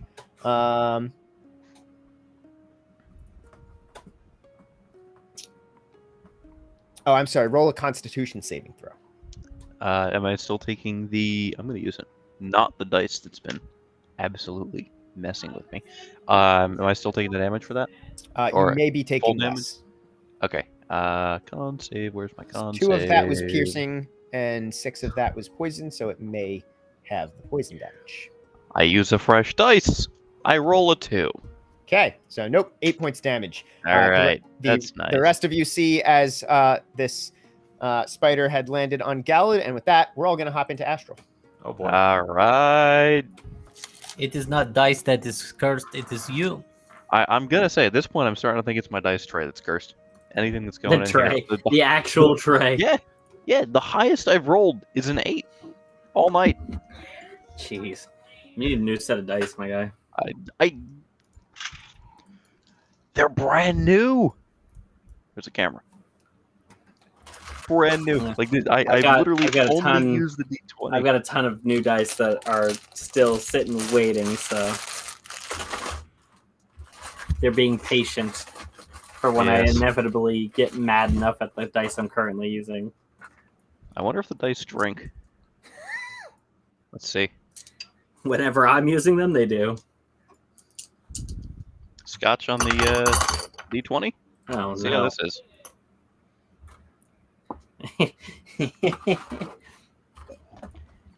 You're hoping that they're like actively working against you and getting them I'm hoping drunk so. is going Yep, to. You are in the Tastes- wrong campaign. Tastes like Oh no! tastes like failure. I should not have done that in hindsight. Oh well. I thought It's that battle looked familiar. Been there, done that. Beat that boss.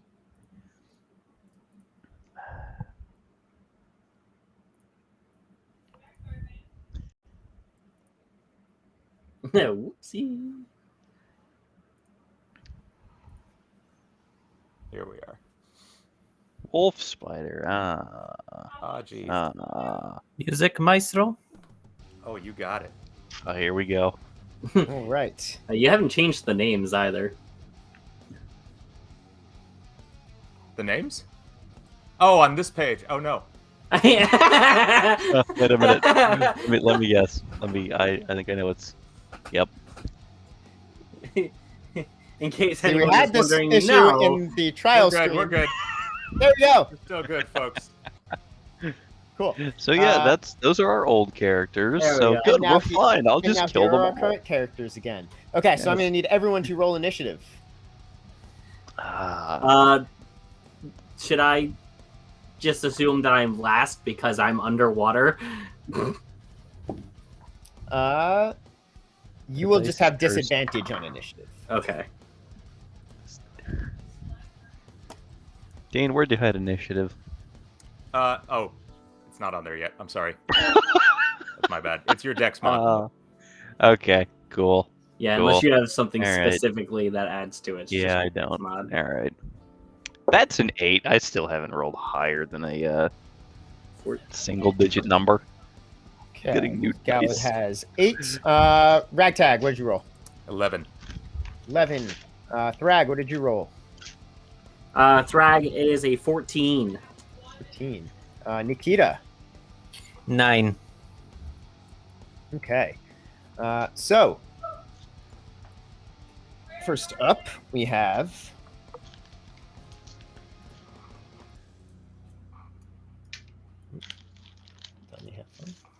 Yes, okay. So now another one is going to scurry out toward Galadh and attempt to bite. But is only going to roll a 12, so roll just on your armor class, and misses. All right. You then Well, I like to hear. So Thrag, you're going to be up next.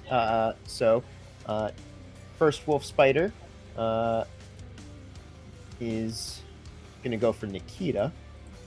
So Nikita, what is your armor class? 12. 12. That is only going to be an 8, so misses. Thrag, you are up. Thrag, do I have to spend the movement to pick myself up out of the water? You actually need to first make a strength check to free your foot, and then you spend your movement getting out of the water. All right. That is a 13 for the strength check. All right, so you are able to pull your foot free from the root that you were ensnared on, and then your movement is to get up. You still have a bonus action. And for you, this water is nearly waist high. Yeah.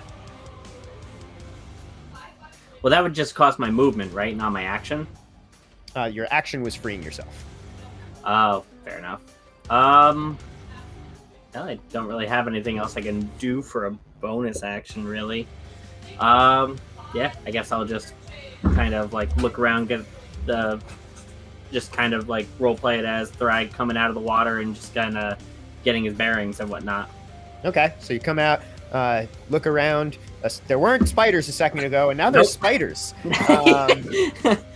and you draw your pickaxe and get ready to go. Yes. So Ragtag, you're going to be the next player, but next up is the spider that first attacked Galadh, so he's going to attack again. Ooh, and a 21 definitely hits.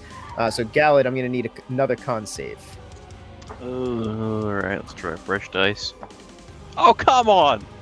3. Okay, so you take 7 points of damage. After that, we have this one is going to come over for Ragtag, and that is only going to be a 5. I don't assume that hits Ragtag. Does not hit Ragtag. All right, so Ragtag is your turn. Okay, Ragtag is going to take his hammer, and he winds it up, and he goes for a swing, but he stops short, and a firebolt shoots out of the edge of his hammer. Nice. And that is going to be... That is a 24 to hit. A 24 does hit. Sweet. That does 6 plus 7. That is 13 fire damage. Okay. And that is my turn. So the firebolt shoots out, strongly singes the front of the spider that kind of starts frantically moving around to put itself out. Nikita, you are up. Galadh, you're on deck. All right. Nikita grabs the butter out of pocket and smashes the very edge of it, and then the butter becomes much larger as the as they do grease on top of the spider that has just attacked him.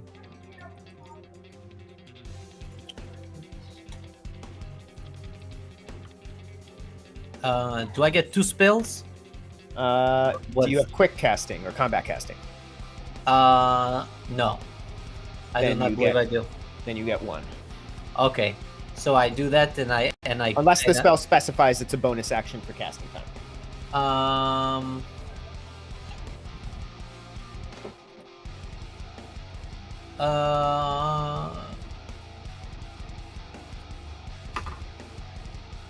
No. Okay. So one spell. The ground in front of me, I cover the spider in grease. Okay.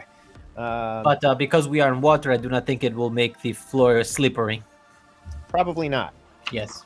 Um, Should they do a dexterity saving throw to see if it gets out of the way of the grease? Sure. And it rolled an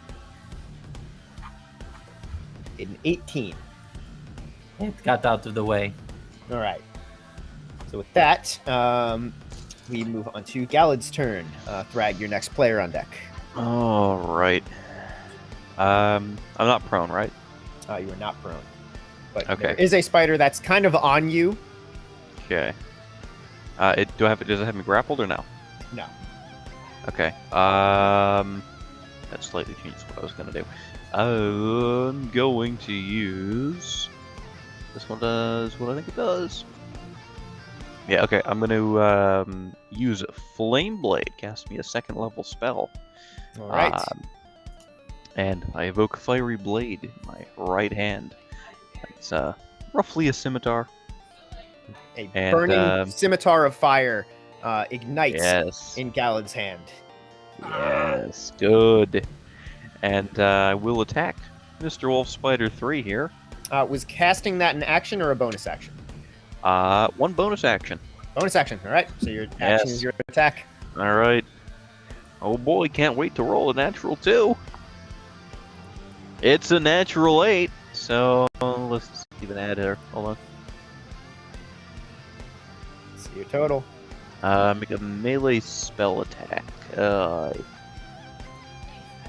Oh, the joys of learning how to spellcast on the fly. Melee spell attack. New characters. Yeah. So So your melee spell attack would just be like a regular melee. So since you don't have weapon finesse, I believe then it would just be your roll plus your strength mod. Plus your proficiency. Yeah. 10 to hit. 10 to hit. That ain't gonna do it, is it? Did you add proficiency as well? I did. Okay, so nope.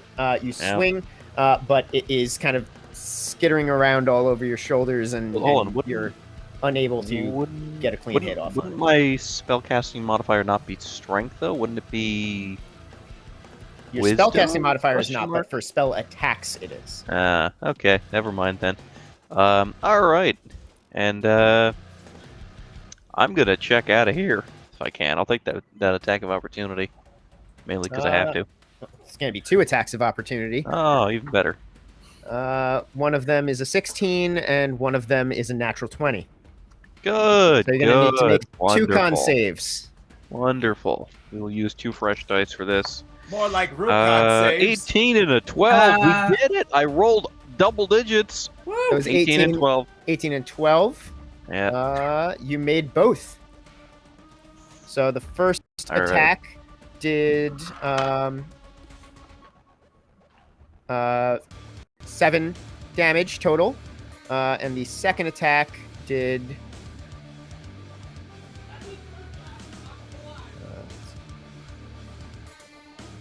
14 damage.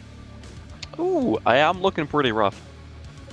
All right, so I'm not doing so good. Two spiders climb up just as you're trying to run away, and sink their teeth on either side of your neck, like kind of into your collarbone on either side. You're able to kind of shrug them off and toss them backwards as they skitter up onto the trees next to you, and you dart kind of behind where Thrag is. You are starting to bleed kind of heavily from those bite wounds. Which, I've been better. Are a little bit infected looking. You're able to kind of weather it though, and minimize the amount of damage from the poison that is going through your bloodstream at the moment. All right, so now we have. And that'll end my turn. Okay, this one. So now one of the spiders that that Galadh knocked off is going to come and try and bite Thrag. So Thrag, what is your armor class? My armor class is 13. Okay, an 8's not going to do it. And it is now the one attacking Nikita's turn. He's going to jump back and try and do another bite. And that's going to be a 15. Ow. Need you to make a con save.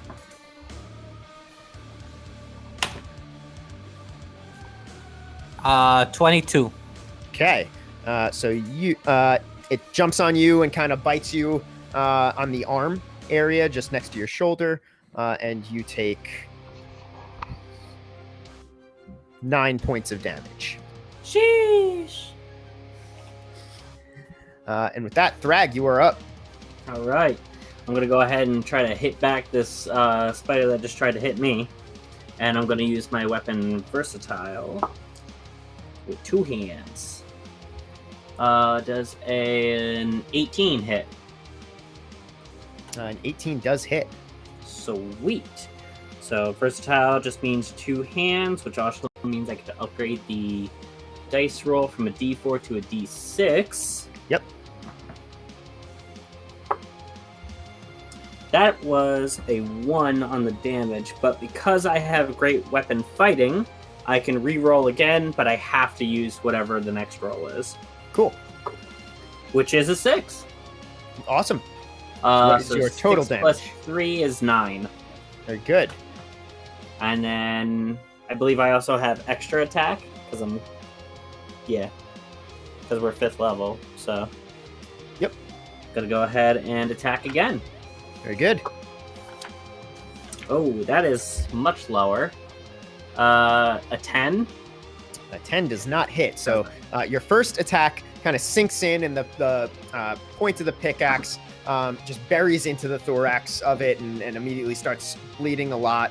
And it kind of shrieks out, but you pull your pickaxe out and go for a second strike, but it jumps out of the way. These are very fast little spiders. So Ragtag, your next player on deck. But first up, we have the other spider that was previously on Galadh that is also going to jump up and try to bite Thrag. These are fast little buggers. And with a natural 20, he's going to do it. Oh. So I need you to make a boy. con save. All right. It's an 8 plus 9, so 17. Okay, that does make it. So in total, you take 10 points of damage as it bites really close to your neck. Okay. Ah, you little bastard. Right. Then the one that is attacking Ragtag is going to go for him, but roll a natural 1. So it slips and kind of falls into the water and kind of splashes around for a sec. Ragtag, you're actually going to get an attack of opportunity because you see an opening. Sweet.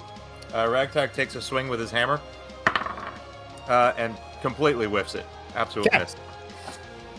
So you saw the opening, but you kind of were reacting very quickly, and you're not really used to these up-close physical circumstances, so you couldn't quite hit the opening that you did see. But now it is your turn to try and center yourself a little bit more and take a more definitive action. Okay. Ragtag screams, "It's hammer time!" and raises his hammer up into the air, casting Scorching Ray. So 3 firebolts shoot out of it in 3 different directions. I'm going to go for... let me see which ones. I'm going to go for the one that I'm currently standing next to. Okay. And the 2 that are attacking Thrag right now to try and take some heat off of him. Okay. So I'm going to make checks for each of those. First one is a 22. That does hit. Okay. Second one is also a 22. So that also hits, And last one is a 23. which also hits. So all of them hit. You want me to roll damage for each one, or just one? that We'll roll applies to all 1 three? damage that gets applied to all 3. Cool. And that is 8 fire damage to each of those. Okay. So you hold your hammer high, and the 3 beams of light just kind of prism off of it in different directions and hit. You said, I'm sorry, 8 damage? 8 damage each, yes. So the one that was attacking you, that was all it took, especially while it was down and floundering. You hit that opening, and it just burns completely up in flame. And Nice. the one that is...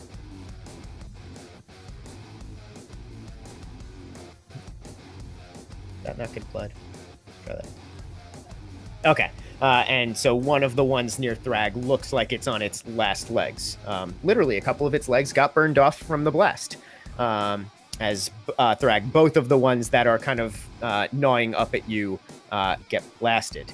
So Nikita, you're next up on deck. But you see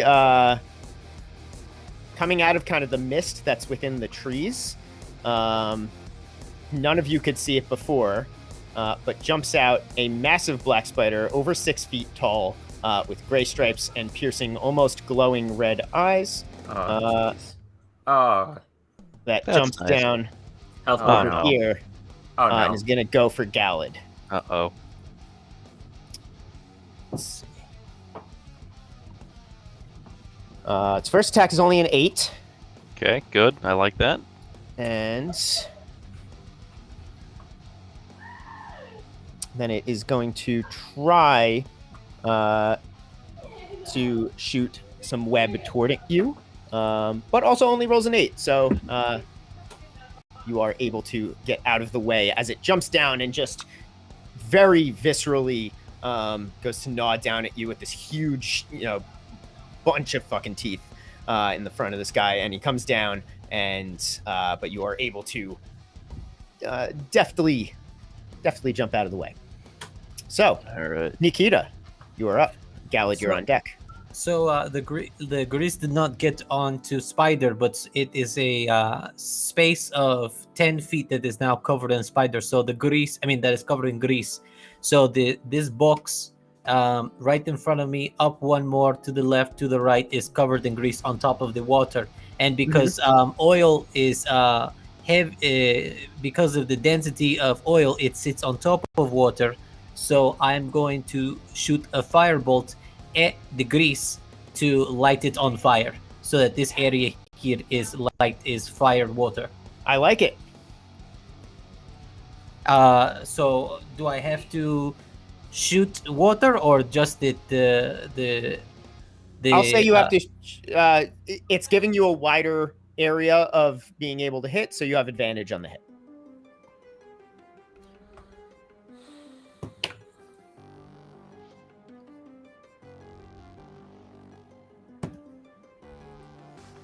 What do I add to it? This would be Like regular attack? So I'm sorry. Which specific fire spell are you using for this? Firebolt. Firebolt. So that It is would. cantrip. In which case, hold on. Let me double check real quick. Specify 5e. Okay. Okay, it's a ranged spell attack, so it's Dex because you're ranged. It is not intelligence because it is magic attack. Nope. For a melee spell attack, it's whatever the relevant martial skill is. So strength or Dex for. Are we sure about that? Hitting. I'm pretty sure it's just spells save DCs are based on your intelligence, wisdom, or charisma. It's based on whatever your casting is. But I believe for spell attacks, you do still have to physically hit whatever it is. I am going to say my D&D Beyond is showing my intelligence bonus on my spell attacks. Yes, I think it is. I was going to say, yeah, mine as well. I got +6 for spell attack, not +2. Oh, okay. I'm wrong. Okay, There we go. so it is 16. See, the DM's not always right. I can only keep track of so many of the goddamn hundreds of rules, which is why it's good to be checked. By God, what is that giant bar that is sitting on top of that giant spider I see there? It is just floating, this giant green bar. It says 44 out of 44. That's some kind of code or something. What is God trying to tell us? There we go. Oh man, it's gone now. It's trying to tell you that even though I pressed the button, it undid the button I pressed. And I didn't notice when I unhid the monster. We've been pinging him for a while, chat. Yeah. There is so this bar, this 10-foot square in front of me to the left-hand side is now covered in flames. Okay, so that's gonna pretty much auto deal that damage to the spider. Can't really dex save something that is as aerial. So how much? So you can roll your damage. See how much. To what extent you're fucking this spider up? It would be. Oh, where is my dice? Forgive. I ask for forgiveness from all of you for the. So for any viewers who are unfamiliar with how D&D combat works, essentially you roll to see how successful you are with hitting your enemy or casting a spell at your enemy. There are relevant stats that your character can have to aid in how successful you are at certain things. So characters can be better one thing than another, or better than another character at one thing or another. And then there are stats to avoid things like that. And then you roll. If you are successful, you roll dice based on whatever you did to show how much damage you did. So Nikita, how much damage did you do to this spider? 5. 5. Very good. And as long as spider is there, that area is covered in fire, so it takes fire damage every turn, I guess. Cool. So you, the area of oil just ignites. The spider kind of shrieks out and starts kind of jumping around in place, trying to avoid it, but can't because you were smart and covered a wide enough area that it couldn't really get out of the way of. So with that, Galadh, you're up. Alright, I'm going to cast Cure Wounds on myself at 2nd level, because I don't know, doing so hot here. Let me... why did I just click off of that like an idiot? Cure Wounds. Alright. I gotta say the frame that is frozen for Wes's space right now is Oh, my favorite. iconic. Why am I always frozen?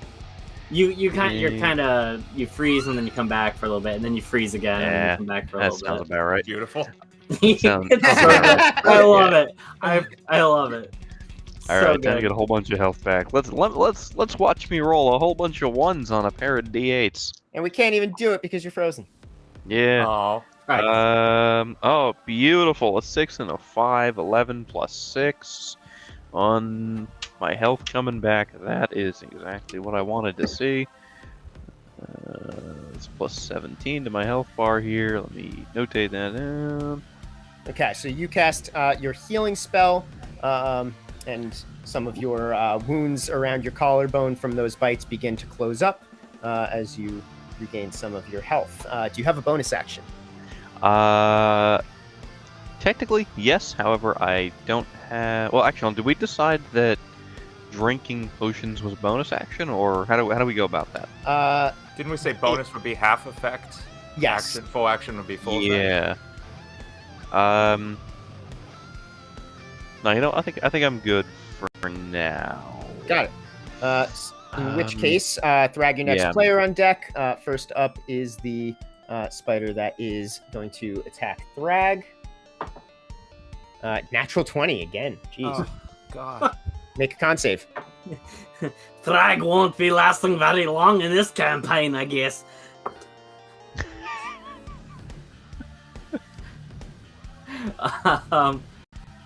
Woo, 25. 25. So you take 8 damage from that one as it just jumps up and gets a bite kind of like on your cheekbone. So it doesn't get too much of your face, but just like enough that it's like a bad pinch. You start to bleed pretty heavily from that area right next to your eye. Next spider is the one attacking Nikita, not the one attacking you. So goes to jump. First, it tries to jump out of the fire, so it's gonna kind of scurry out to freedom. Do I get attack of opportunity as it leaves my area of attack? No, because it's not leaving your area of attack. It's moving around you, and then is going to try and attack you from the side. And it rolls a 16. Why? I need another con save from Nikita.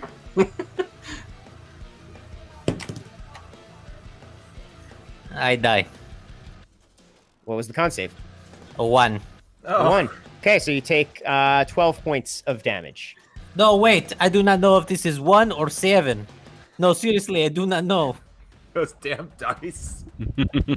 Stop using the ones you can't read. Makes No, life harder. But my lady gave them for me as gift. I can't not use them. Well, there's a simple solution to that. It's 7. The 1 is like, look at the 1. The 1 is smaller. The 7, so it is 9.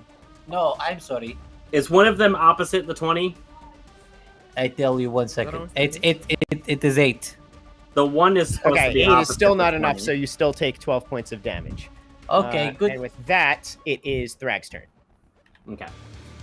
Thrag is going to, being kind of pissed off that these things are just attacking him so well right now, and having been embarrassed for falling into the water, he's going to just two-hand his pickaxe and just come straight down on the spider that's like right in front of him, the Okay. one that's been in front of him Yep. for longer. And this one's in bad shape. Good. Because I want to mess him up. That's going to be a 17. That hits, and it only had 1 hit point left, so you automatically kill it. Scrap kill. Hell yeah. So Thrag just comes overhead and just goes, "Damn spiders!" And then just comes straight down into its head. Very good. And then with his extra attack, he's going to kind of like lift up diagonal and try to go for the next spider next to him. Sure. That is 14. 14 does hit, so you take your kill shot and bring your pickaxe straight down into the head of the one that was in front of you, and then you just rip it up, and then, without really pausing your movement at all, just a straight diagonal shot that does hit into the side of the next one's body. Roll damage. That is a 2. Great weapon fighting is for a 1 or a 2 on the damage die, so I'm going to go again. Cool. And that's still a 2. Okay. So 2 plus 3 is 5. Okay. 5 damage. Cool. And with that, if I didn't say it, Ragtag, you're next up on deck. But first, the one that Thrag just attacked is going to attack him back, and he's going to roll a 13. Does that hit? 13 is my AC. Is your AC, so that hits. So need another con save. You got it. The snack that attacks back. The wolf's fight. 25.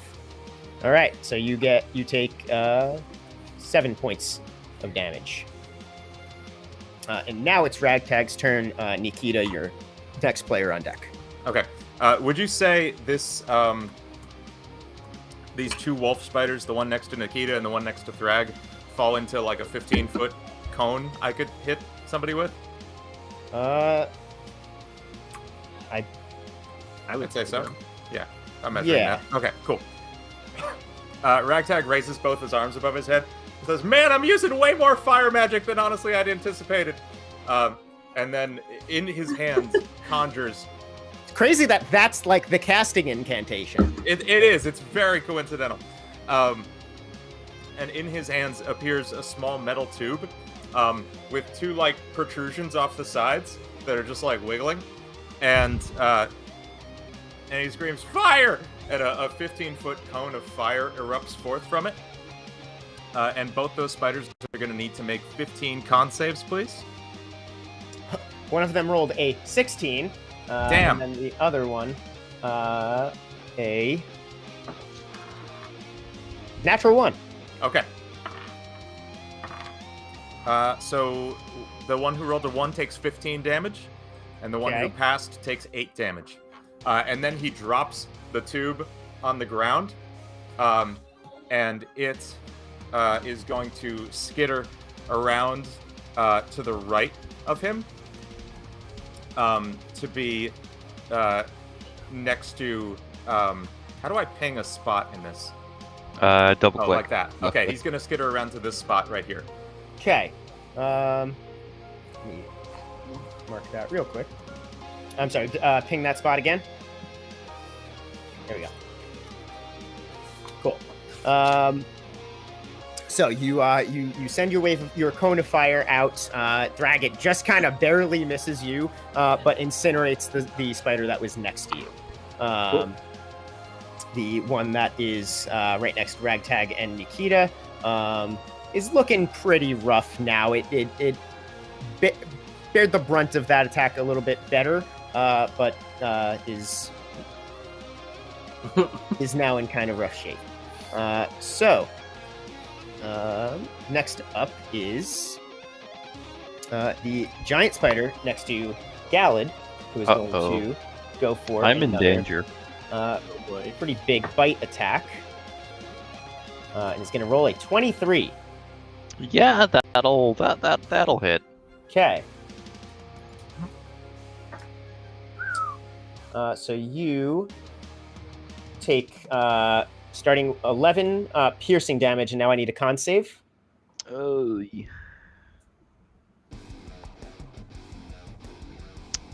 15.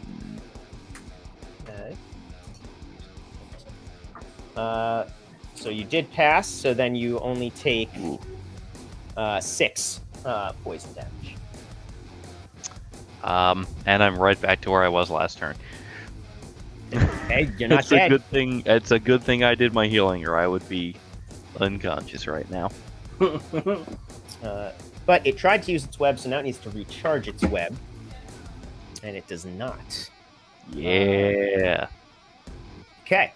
So next up is Nikita. Galadh, you're on deck. Yep. Nikita prepares another firebolt does his I meant to do this before.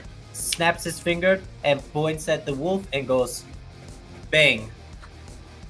And firebolt shoots out.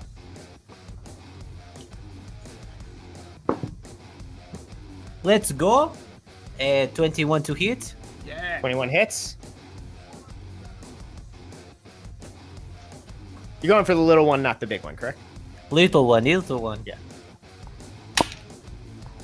Let's go. 10 damage. Describe how it dies. As it bites me, I kind of like shrug it off, and as I kind of like shrug it off, it kind of like flies into air, and in air I do the flick and the bang, and then kind of blast it back out of onto its back. As a little bit of grease still on it, lights it on fire, and then as it hits the water, you see a little sizzle come off of the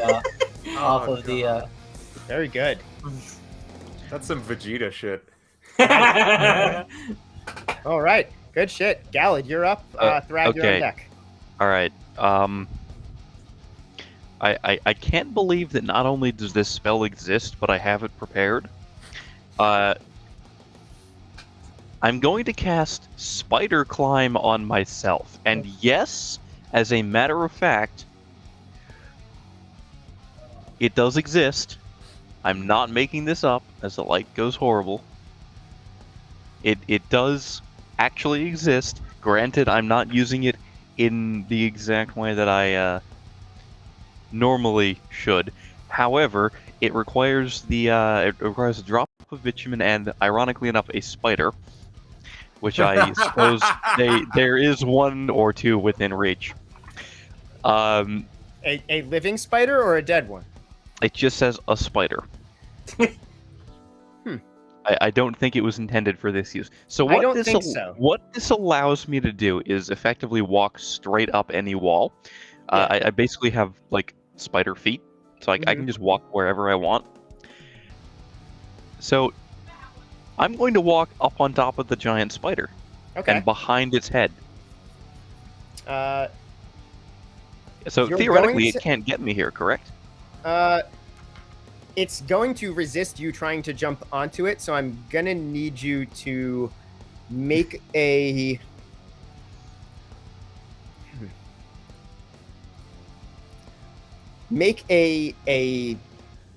dex contest. Okay. The dice finally has rolled me more than a 10. However, just a straight dex check? Yeah. 15. It rolled a 16. Oh! So you try to jump onto it, but it kind of moves itself out of the way, and despite it being really big, it is still very agile. Yeah. So it's you attempt to go there, but it ends up. You two are kind of more like that now. Like you tried to kind of jump onto it, and it was able to get away, out of the way. Man, that's I had a plan, man. I will had say to try. that was more like movement. Oh wait, no, you cast, so never mind. I cast it. That was an action. Yeah. Gotcha. So you have a bonus action. Okay, I'm gonna use my bonus action to drink that health pot that I bought. Okay, so it's gonna be It is half. 2d4 plus 2 divided by 2. All right, I'm just gonna roll that D&D.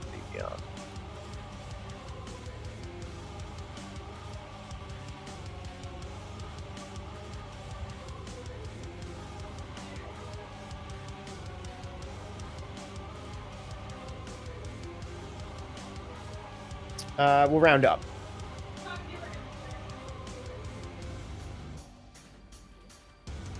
Yep. All right. With that, Thrag, you are up. All right. So I'm just gonna move right up to it. Yep. And I'm just gonna swing to hit him. I don't even know where really. I'm just gonna start swinging. Just two-handed swinging. 17. 17 hits. That's a 2. Rerolling. That's a 3. 6 damage. Okay. And then extra attack. Oof. I'm pretty sure that's just a whiff, because that's only a 9. So 9 does not whiff hit. the second. So you go for your first hit. You kind of hit it in one of the legs. You don't break its leg, but it kind of like you knock it out for a second. It has to put it back down. Yeah. You can see it some blood where you hit. But then you go for the second attack, and it jumps out of the way. Ragtag, you're up. Nikita, you're on deck. Okay. Ragtag is going to dart to the left here. What's my movement speed? 30. Ragtag is going to jump in this direction.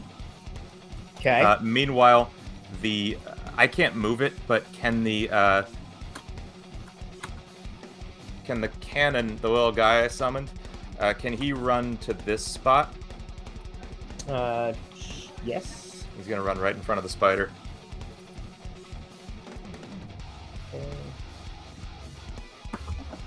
Okay. He's first going to take his shot, so can Big Spider make a 15 con save, please? Big Spider cannot with a natural 1.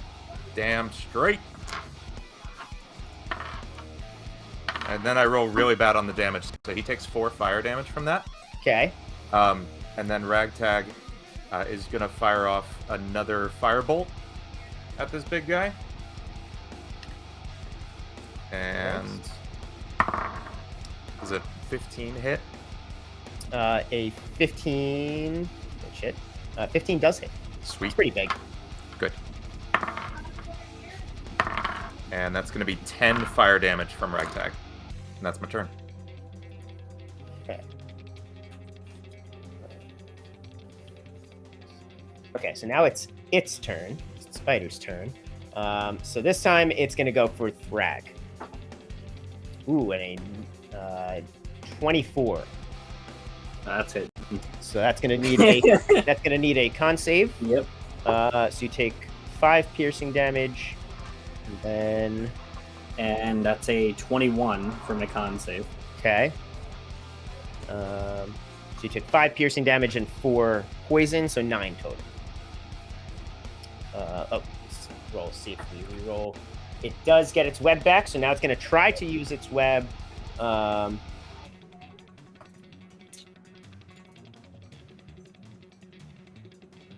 Hit you guys. So I'm going to need a strength check from Galadh and Thrag. Ooh. A strength from me? Yep.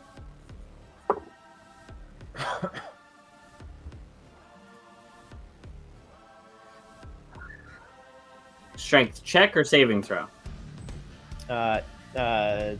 Check. Okay. For me, that's going to be an 11.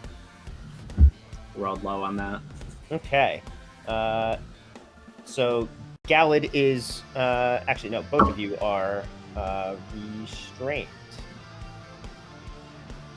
Yeah, Thrag, you said 11? Yeah. Yeah, okay, so yes, you are both restrained. And that is Nikita's turn. Galadh, you're on deck.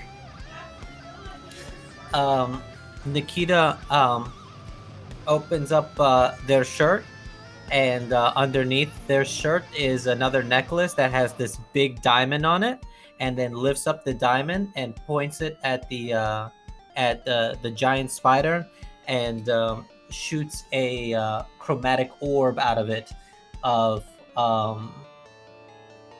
lightning damage. Okay. Nice. Ragtag screams, "Woo, that's freaking cool!" And does not hit. I rolled a. Oh wait, Still looked cool. yeah, it was a 1. Yep. So you unfortunately, there's just enough stuff around for the lightning to hit instead. The tree behind it ends up getting hit and catches a little bit of fire, but it's a wet tree, so it's not too much. You're not worried about a forest fire starting yet. The tree is lightly on fire. Let's see. Can I actually?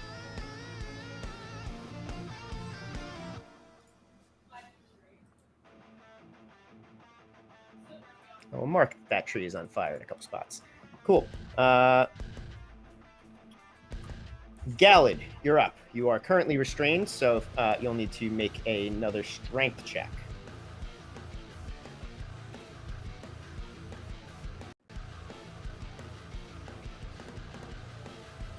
$19. All right.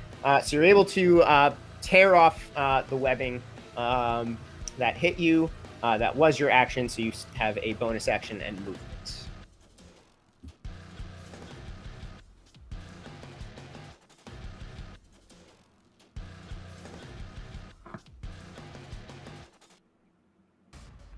Probably not, if it's a spell attack.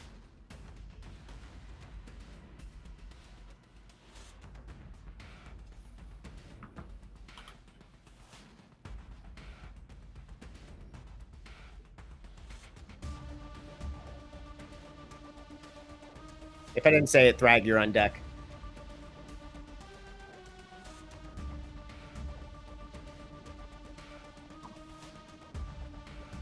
Yep.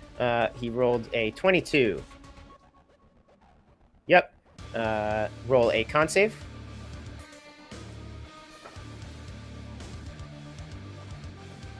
Okay. So you take 9 piercing damage and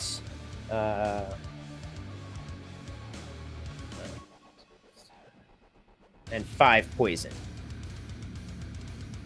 So 14 damage total from that one. So as you turn to just run away from him, he just sinks his teeth into your whole shoulder, and his head's big enough, much more than the other ones, that it gets kind of your whole shoulder in its mouth, and you push it off, but it tears into your skin a bit as it does, and takes chunks as you run away. Thrag, you're up.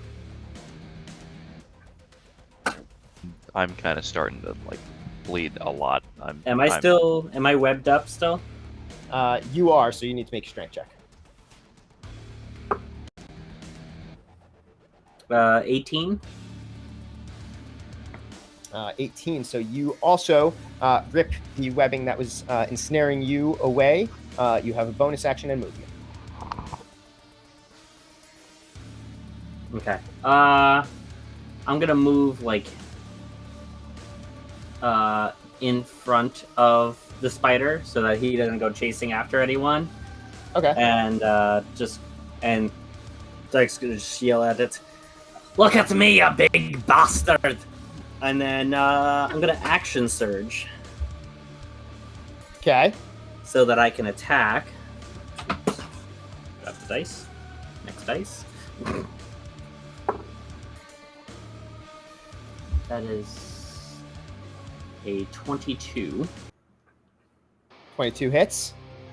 All right. Nice. 9 damage on the first hit. And then extra attack gives me another attack. Okay. Oof, that's a 13 to hit. 13 I'm guessing does not hit. Yeah. So you tear the webbing off and jump a spot over a couple feet to put yourself between the spider and the fleeing Galadh, and you take a swing and you hit it kind of in the abdomen. Then your second swing is just wide and it is able to dart out of the way. Ragtag, you're up. Nikita, you're on deck. Okay.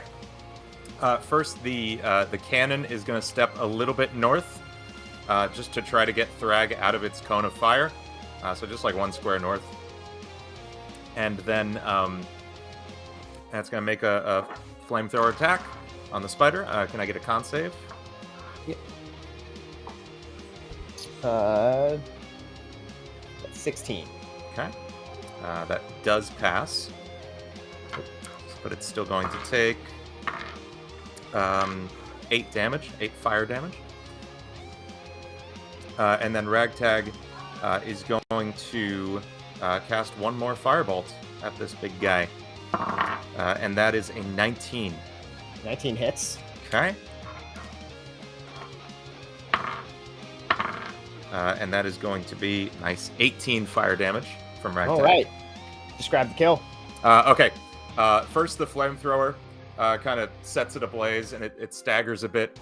And then Ragtag whips out his hammer, spins it around a few times, points it and fires straight down the line, straight into its skull, and just pulverizes it.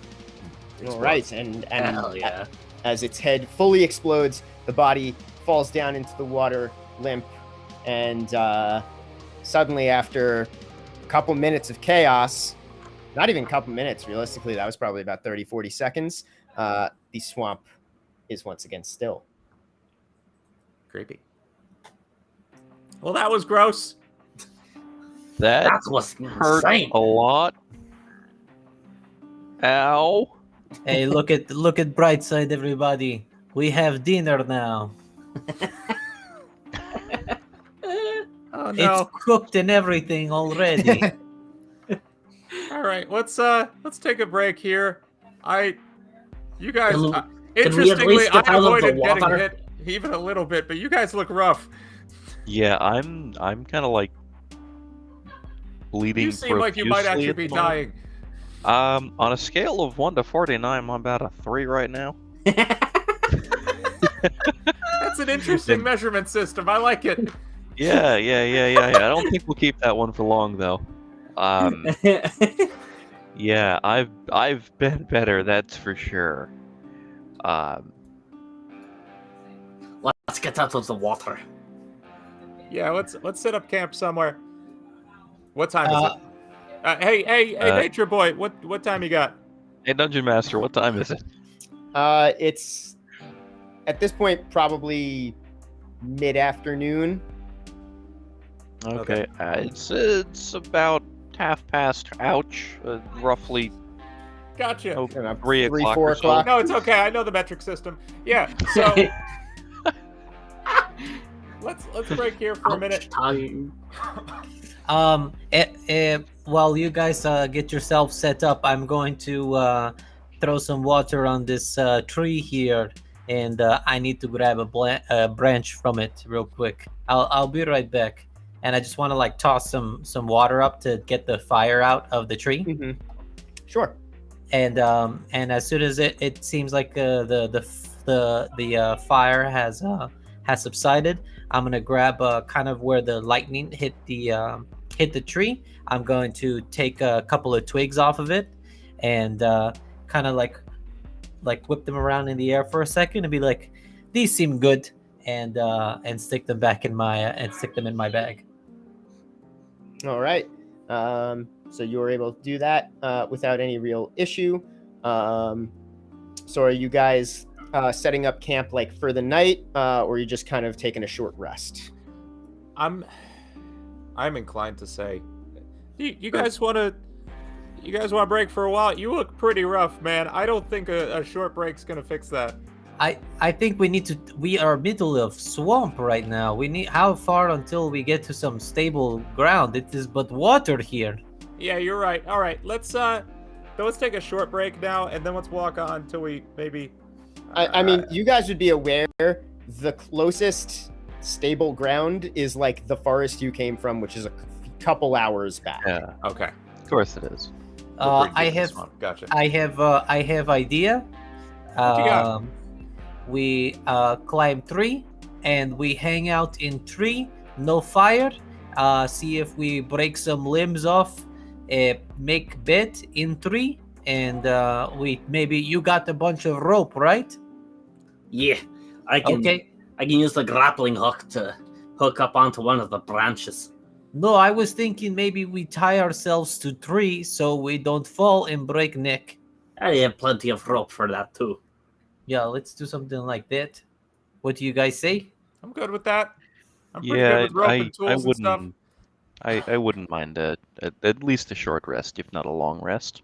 Okay, so I'm gonna say, because you're setting up camp in the trees, all 4 of you make survival checks. But because you're working as a team, all 4 of you get advantage. Sweet. All right. I can't wait for us to somehow combine roll like 4. I got an 11. So I got a nat 20. nice. And survival, you said? Yep. Okay, that'll be a dirty 20 for me. Okay. 19 for Thrag. Okay, so yeah, you guys are capable enough and crafty enough, even if it's not your field of expertise, to do it, that you are able to pull together kind of a makeshift lean-to in this tree, and tie yourselves to it so that you can take a break for the night. I feel pretty much okay. If you want, I take first watch, and then I'm good. I can take the second watch. you take the second watch, and then let's make sure that Thrag, you took quite a bit. I mean, I'm sorry, Nature Boy, you took a bit of beating. You sleep all night, no worries. And then KGB, you take last. Sounds good to me.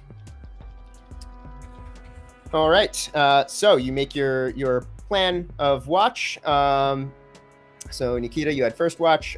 So roll a perception check. Because Nikita can climb very effortlessly, climbs up the tree and just kind of like sits on like a branch and is able to like a little kitty hang up in the tree, no problem. And I got a 5. Okay. So you notice a couple, typical swamp animals maybe pass every so often. Frogs, toads, occasionally something a little bit bigger, but typical. And your watch goes by without anything of interest. Thrag, roll perception for your watch. Okay. It's a. Let me make sure there's no bonuses here. Yeah, I don't think so. It's a 19. Okay. Same thing. You notice the occasional swamp animals, live, chirpy wildlife. You notice that some lightning bugs actually start to kind of glowing and floating around, and you're guessing it's getting closer to nighttime when they would be out more. It's actually as kind of dark and dreary and weird and creepy as the swamp is, it does make it a little bit beautiful to see all these kind of floating lights out there. But your watch goes by without incident. So the rest of the night passes. You all wake in the morning, and Ragtag is gone. Oh. Shit. And that's where we're going to end tonight's session. Hey, Oof. good first session, everybody. Yeah. Oh, yeah. Did it. Oh man. That was awesome. Thank you, Dane. Thank Yeah, you. that was really, really good. That was Yes. great. Okay. And thank you everyone So- for watching. Thank you everyone Yeah. for being here. So That many of is- you stayed the entire time. That's amazing. guys are That's what I amazing. have to say. We had a lot of viewers, and I am over the moon about how much I saw chat busy, how many people were here. Thank you all so much for sticking around. We really hope that you enjoyed this, and we hope to see you again next week for episode 2. Yeah. Yes, you guys are that's, amazing. Guys, we got any more gonna be a lot of fun. announcements or pluggables or anything like that? Nope. We will repost the Discord in the chat again so that you guys can hop on Yep, that I'll just get in on case. that right now. Yes, join us in the Discord. We are building a nice little community there. I will, if anyone enjoyed your time with Nikita, I will be live tomorrow at 10 a.m., maybe 11 at the latest, streaming some Escape from Tarkov. If anyone would care to come hang out on Twitch, twitch.tv/_Bandito Neon. I'll put it in the chat real quick. All right. Awesome. Well, thank you all so much, guys. We will see you next week. And we're Bye, live. everyone. Bye-bye.